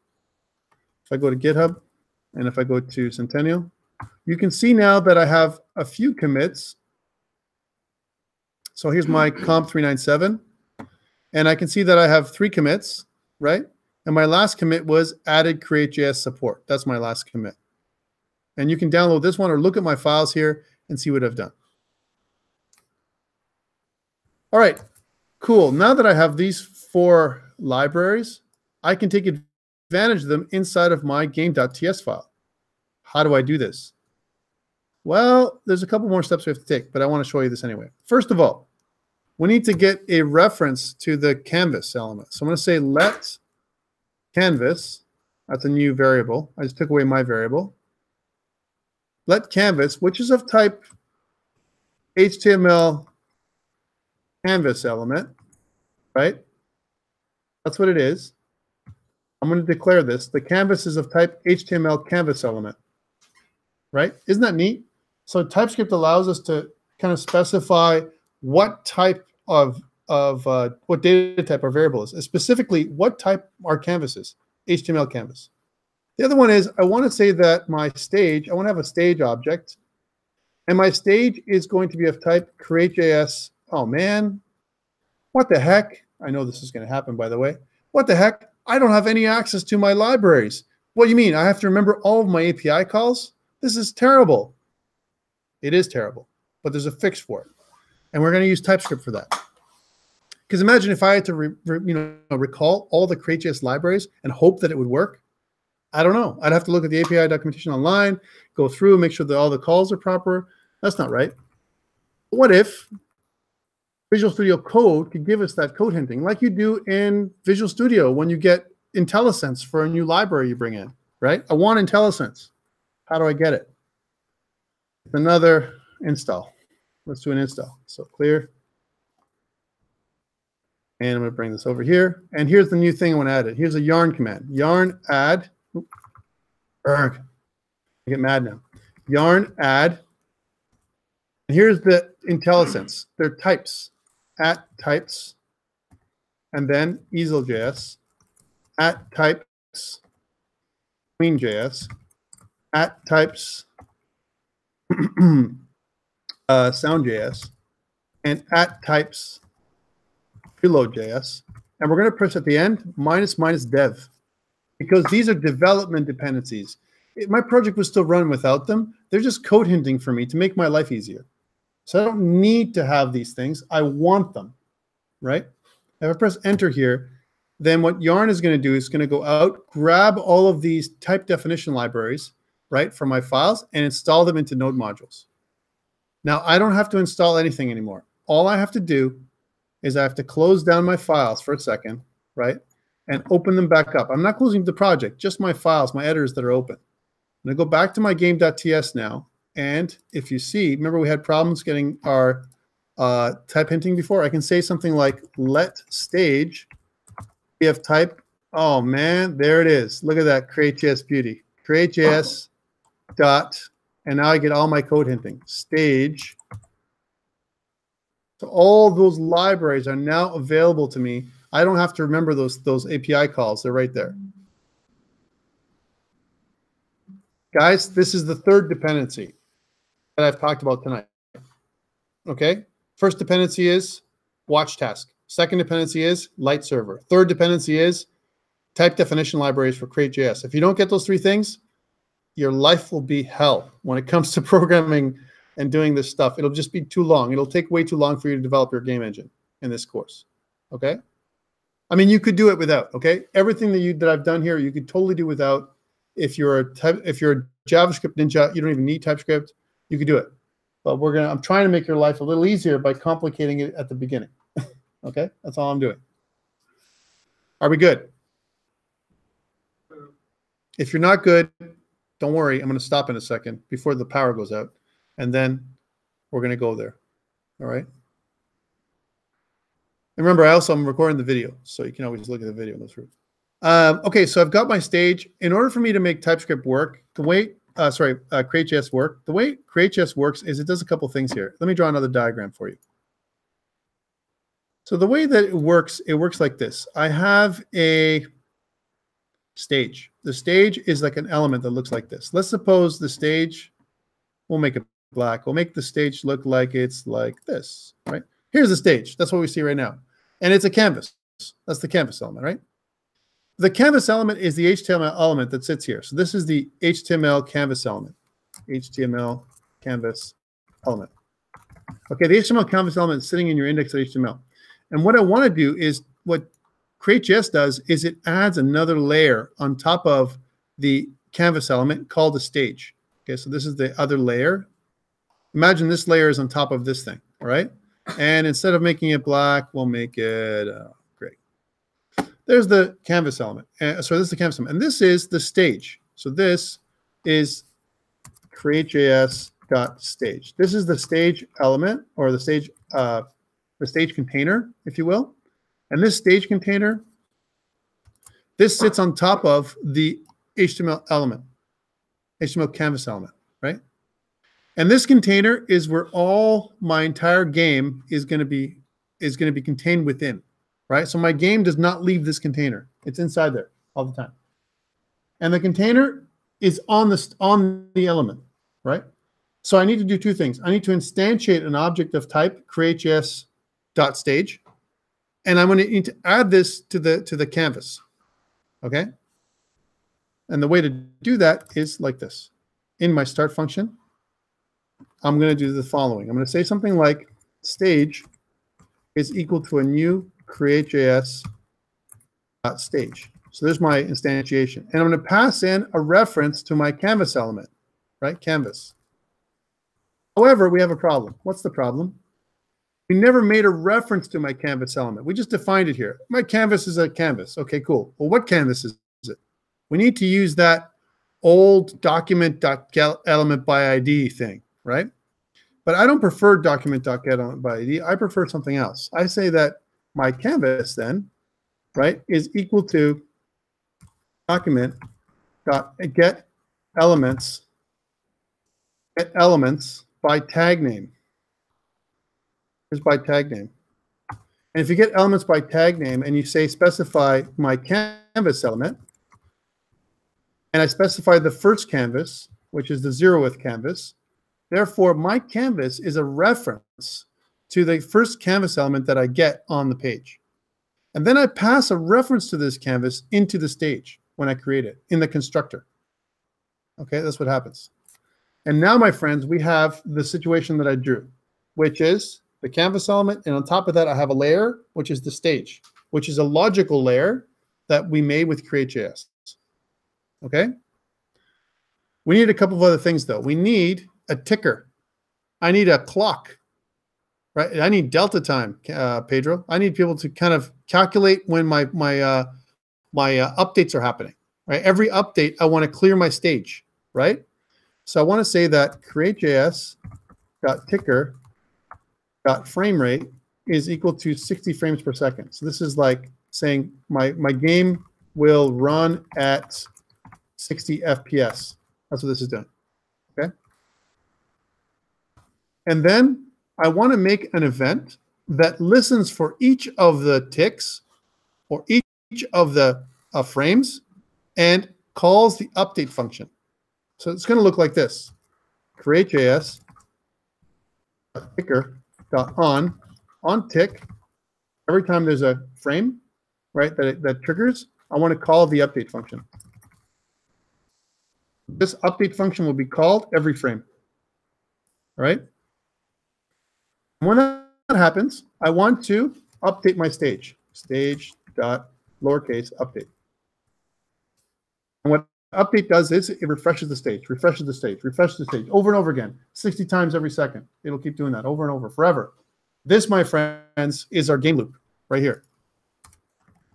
This is the game loop. I won't say the main game loop because there's going to be many other ones.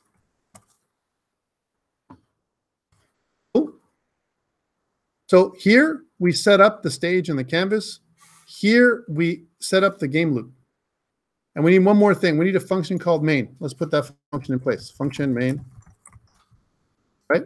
By the way, because we're using TypeScript, we can specify that these functions return void. Right? Because they don't return anything, right? I can do that. Functions also have a value, right? All right, cool. So start. And then what I want to do is when I'm done my ticker and whatever, I want to call the main function. And in my main function in here, what I want to do is I want to say the following. I want to say, hey, let's make a hello world. I know, Pedro, this is memes, right? Hello world, I'll say, in create.js.text, okay? So we'll make a new, actually, we'll make a new object up here. These are function scoped variables. That's what they are. Or game variables, if you want to call them something that makes sense, right? Game variables. They're available right now to anything inside this function. So the other variable I want to add in is something called my hello label. So let hello label, we have type create.js.text. That's a type. And by the way, where am I getting this stuff from? I'm just remembering it. Yeah, I've done this a couple of times, right? Just a couple, many times. But if you look at the documentation, if you wanted to find the documentation, you can always go to Create.js, and you can also go to Ezo.js. And when you go there, you can see there's docs. And under docs, you can see that under the Ezo.js documentation, on the left-hand side, you can see that there is some stuff around setting up the stage, just like I talked about. So I'm not making this up. And there's also something about text. There's text.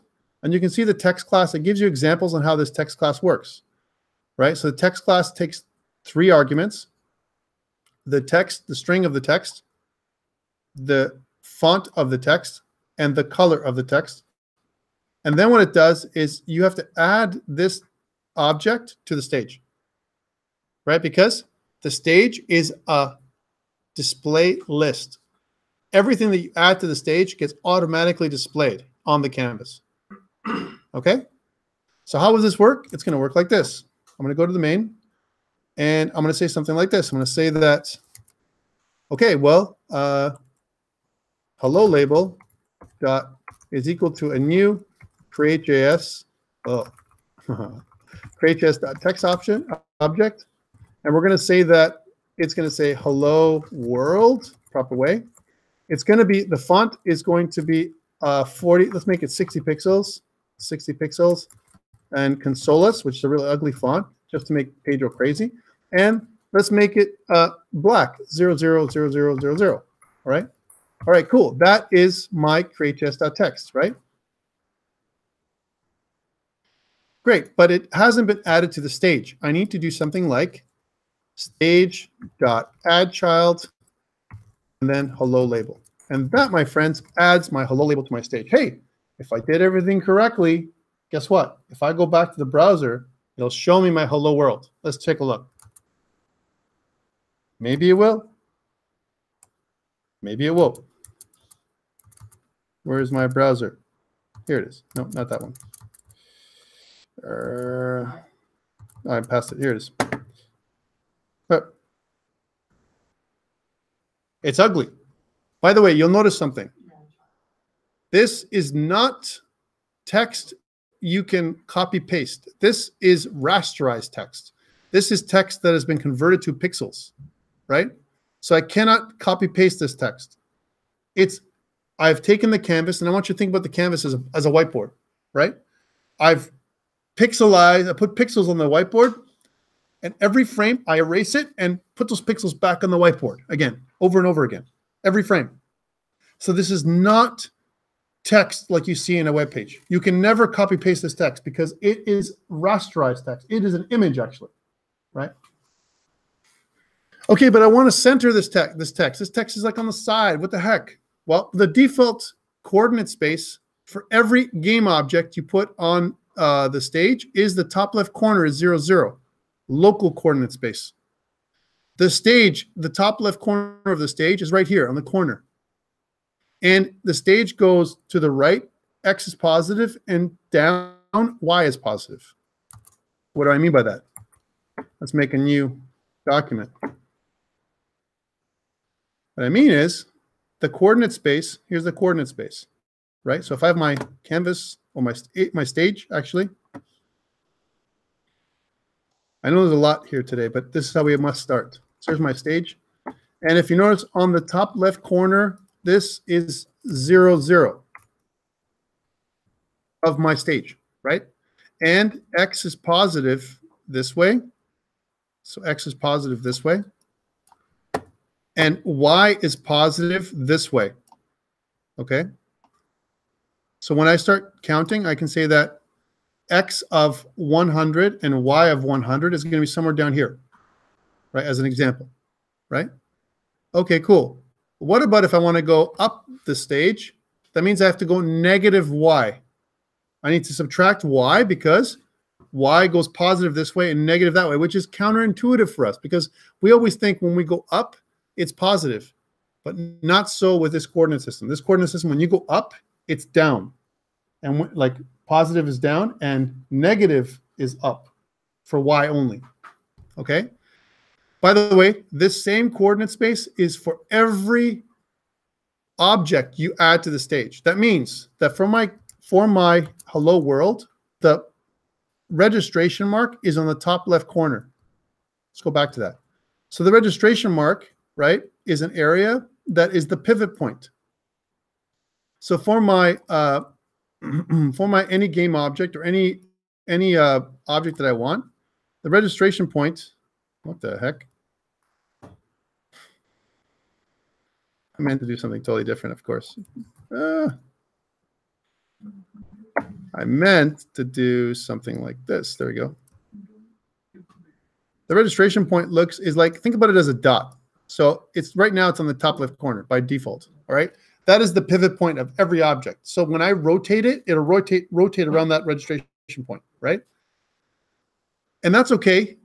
If I put some text and I want it to left oriented, it's okay. But if I want my text to be centered, sometimes it's easier for me to put the registration point in the middle. In order for me to do that, I have to measure how wide it is and how tall it is and set the registration point to the middle of my object. Let's do that first. So going back. What I want to do here is before I do add it to the stage, I want to set the regex and regY values. So I can say something like hello label.regex is equal to hello label.getBounds width times 0.5. So half the width of the object, is where the x coordinate is of the registration point is going to be. And hello label.reg_y, registration point on the y-axis is equal to hello label.getBounds. GetBounds is just a function that is part of the easel.js. I know about it. We're running out of time, times 0.5. So now what I've done is I've said, okay, well, let's take the registration point from here, measure the width, and put it to the middle. That's the first part. And now let's measure the registration point to the height and put it in the middle, which is the second part. And now my registration point says a cross listed about right there, someplace in the middle of my display object. All right. Cool. Now what I can do is I can say that it also has all display objects also have x and y coordinates. So I can say something like hello label.x is equal to, we know that the screen is 640 pixels wide, so we can put it at 320. There's no way to get that. And my hello label.y is equal to 240. I could read the canvas width and put it automatically.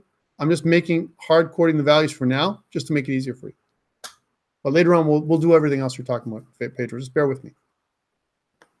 Otherwise, if I give you too much, like I'm already giving you too much. Put it that way. You're not going to remember any of this stuff. Right now, I want you to watch the process because we're going to do this all again later. Okay? I want you to understand how things are formed right now. This is concept stuff, high level. And I'm going to give you the code so you have examples of it. All right, so now what does it look like? When I do this and if I save, what does it look like now? If I go back to my hello world, it looks like it's kind of in the middle, a little bit down though. And it's the way it's measuring the text. Remember, it's rasterizing the text, and the text also has a bit of a line height and a bunch of other stuff that makes the text kind of a little lower than it should be. It should probably be a little bit higher up. For the most part, it looks mostly centered. Definitely left and right. Left and right looks centered, exactly. Up and down, not so much. There's a bit of a problem because we have this ugly line height that we haven't kind of accommodated for. For example, the line height might be much bigger than the width. There might be extra spaces on the line height on the bottom. What I mean by that is it might look like this. If I go back to my drawing program. So instead of my text being exactly in the middle like this, like hello world.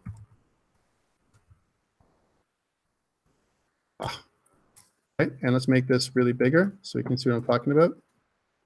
Instead of it being like this, and my object, so this is my registration mark. Instead of it being like this, my registration mark, and this object here would be like this, exactly in the right spacing. It's actually might be like this, right? Or it might be something else. And so what happens is the registration mark, which should be in the middle, right? Where see that little point there? That's the registration mark in real life. Oops. No. It's actually a little lower. And what that does is it pushes everything down a little bit, okay? Just to get you to understand. Are we good? Okay, let's make this puppy spin. I want to make it spin around, right?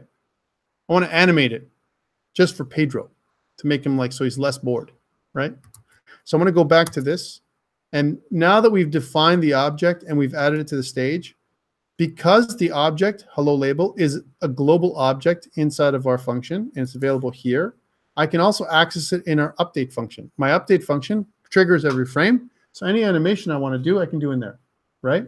So if I go inside my update loop, and if I say something like hello label.rotation plus equals to 5, right? Then what it's going to mean is every frame, it's going to rotate the entire object by 5 degrees, 5 degrees, 5 degrees, 5 degrees. And it's going to keep doing that forever, right?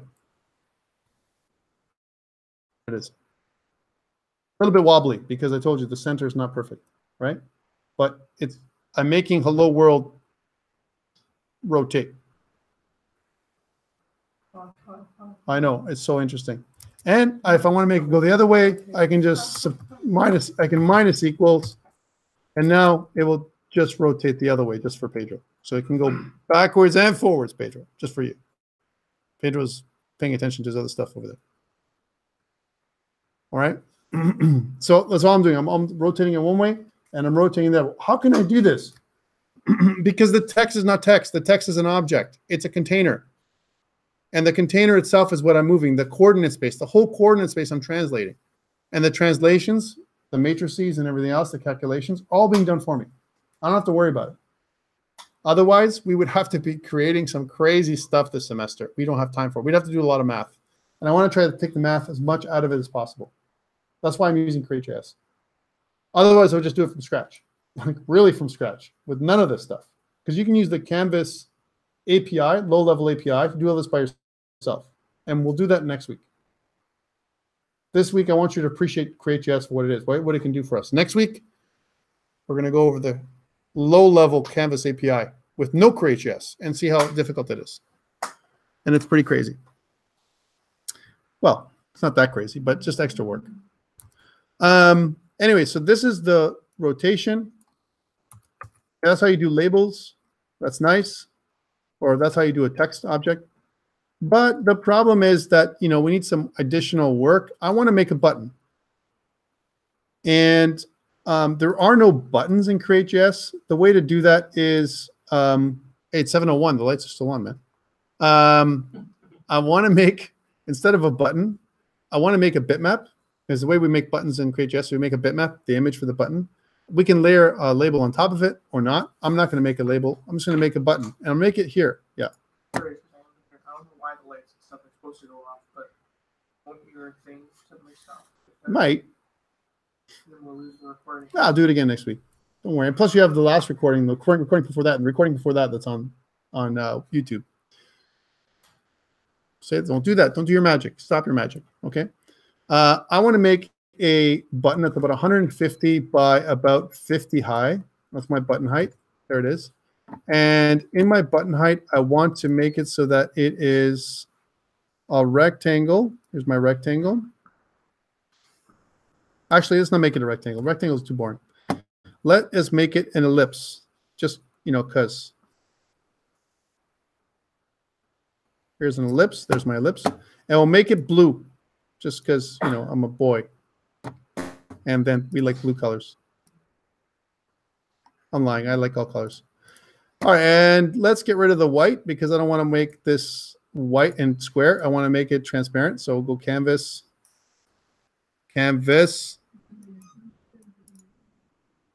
Wow, that was weird.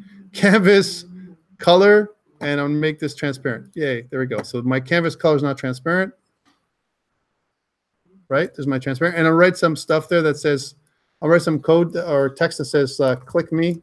There we go. My click me button. Yay. It's a Myriad Pro. And just because I want to keep copacetic, let's just make this consoleless. Click me. Right? And it can't be black because black on blue is terrible. Let's make it so that it is white text. There we go. Click me. Yay. That's a button. And let's save this button. Set file, save, what the heck? Save as, file, save as. And we're going to go to our desktop where we have our COMP397 F2018 lesson 1 inside of my assets, inside of my images. I'm going to put a new button and I'm going to call it the click me button. It's actually a bitmap. Click me button. Cool. So my click me button's been added as an image. And if I go back to Visual Studio Code and look at my, if I look at my folder structure, and I look inside assets, inside images, I see click me button. And you can actually see it here in Visual Studio Code. Okay, there's my click me button. Okay, cool. If you want, I can give you this button on Slack. Yeah. Giving me in the console, it seems page.js is not defined. And Because did you add it to index.html? what? Did you add create.js, the 4 libraries to index.html? Yeah. Okay.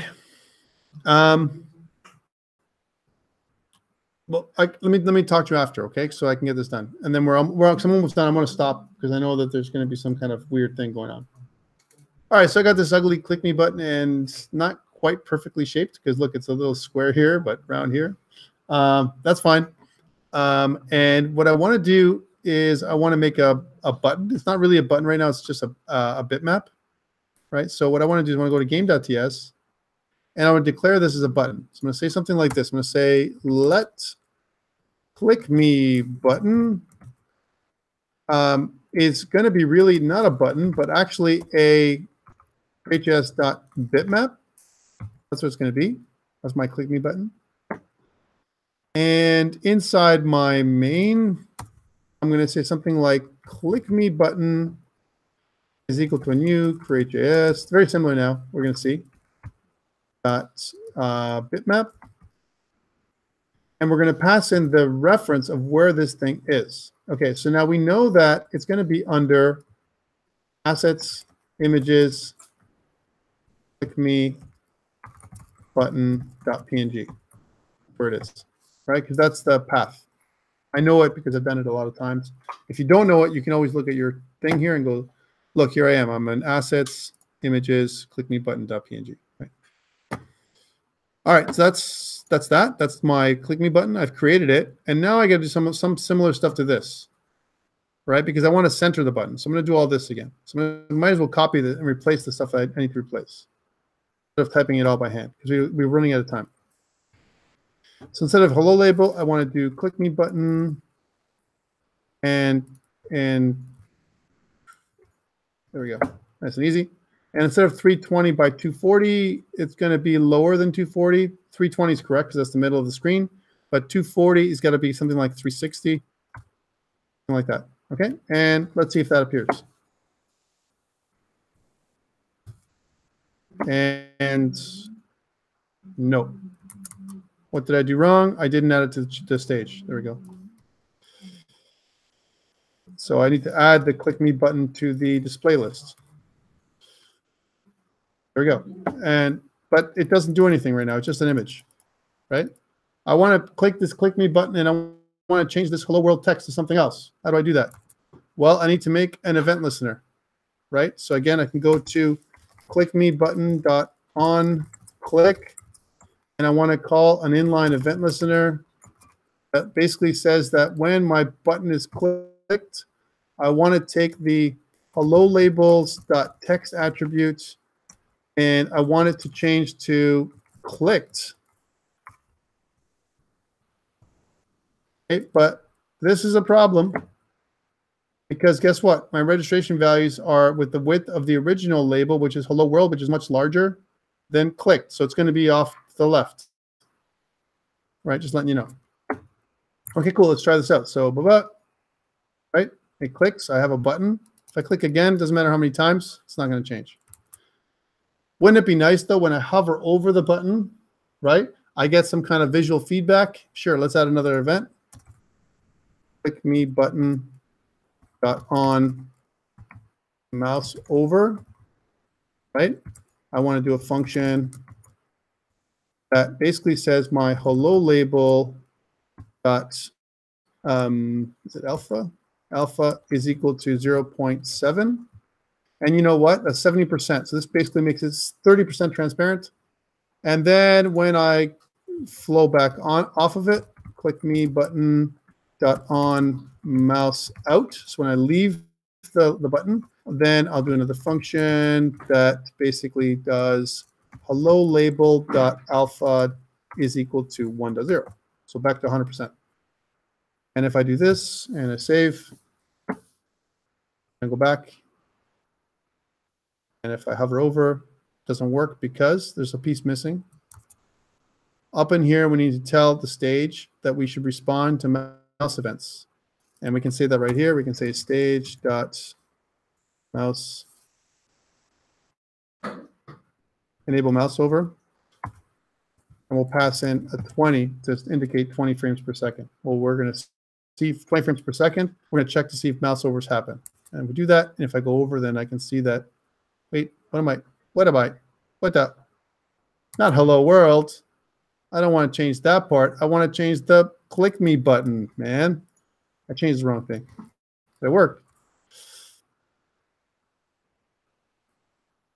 See? So now it looks like a button, and when I click onto it, it looks like a button, feels like a button. Okay, so that is the demo for today. I don't want to go too much more than that. That's way too much for you guys, but I want to get you the feel of all the things we have to do to set up. And this project that I'm giving you right now, I want you to put it on GitHub, my project. Put it on your GitHub, hand it back to me, and that's your 1%. Okay, that's all I want you to do. I don't need you to create your own project. If you did it, fantastic. If you didn't, it's okay. Download mine, recreate your GitHub repo the way I kind of did it, and then upload your project with your GitHub repo, not mine, your GitHub repo link to eCentennial for 1% for tonight, okay? And to make that easier for you, I'm going to go here and I'm going to added buttons and labels. So I'm just going to click this little button here, which does Git Add dot. And then I'm going to say added simple label and button. Next week, we're going to add a class for labels and buttons. Right now, we're not going to do that. And we're going to push. And that should give you everything I've done for today. Any questions around that stuff? I know you guys have problems. I'm going to come to you in a second. Anybody have any questions around what we did today? Any concerns? How about we start with Pedro? Because he's working away at something else. Pedro, any problems, any issues? You don't know yet is the answer, because you don't know what you're going to run into yet. Good. I'm glad you guys can do that.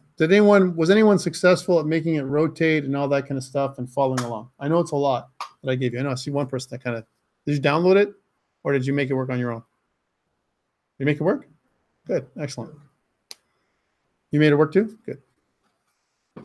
I have to get all my other stuff fixed. So okay, it's okay. But I'll be getting it fixed tonight. Guys, thank you so much. I'm going to stick around for those people who need help, have problems with installation issues or whatever. And thank you for sticking around. Are you going to join the course too? Too much for you? It's pretty crazy, huh? Yeah, you need a good grounding of JavaScript. And even then, you need a really good grounding of JavaScript to get this done. But it's going to be okay for people who stuck around. Don't worry about TypeScript. Don't worry about your knowledge of JavaScript, because I'm going to fix it. By the end of the course, you'll be really, really good, confident at JavaScript and TypeScript, and you'll be able to do everything you need. Okay, even for you, if you want to stay around, you'll be much more confident at the end. All right, thank you so much, and we'll see you next week. Make sure to hand in your exercise 1 for tonight. Let me stop recording. Yeah.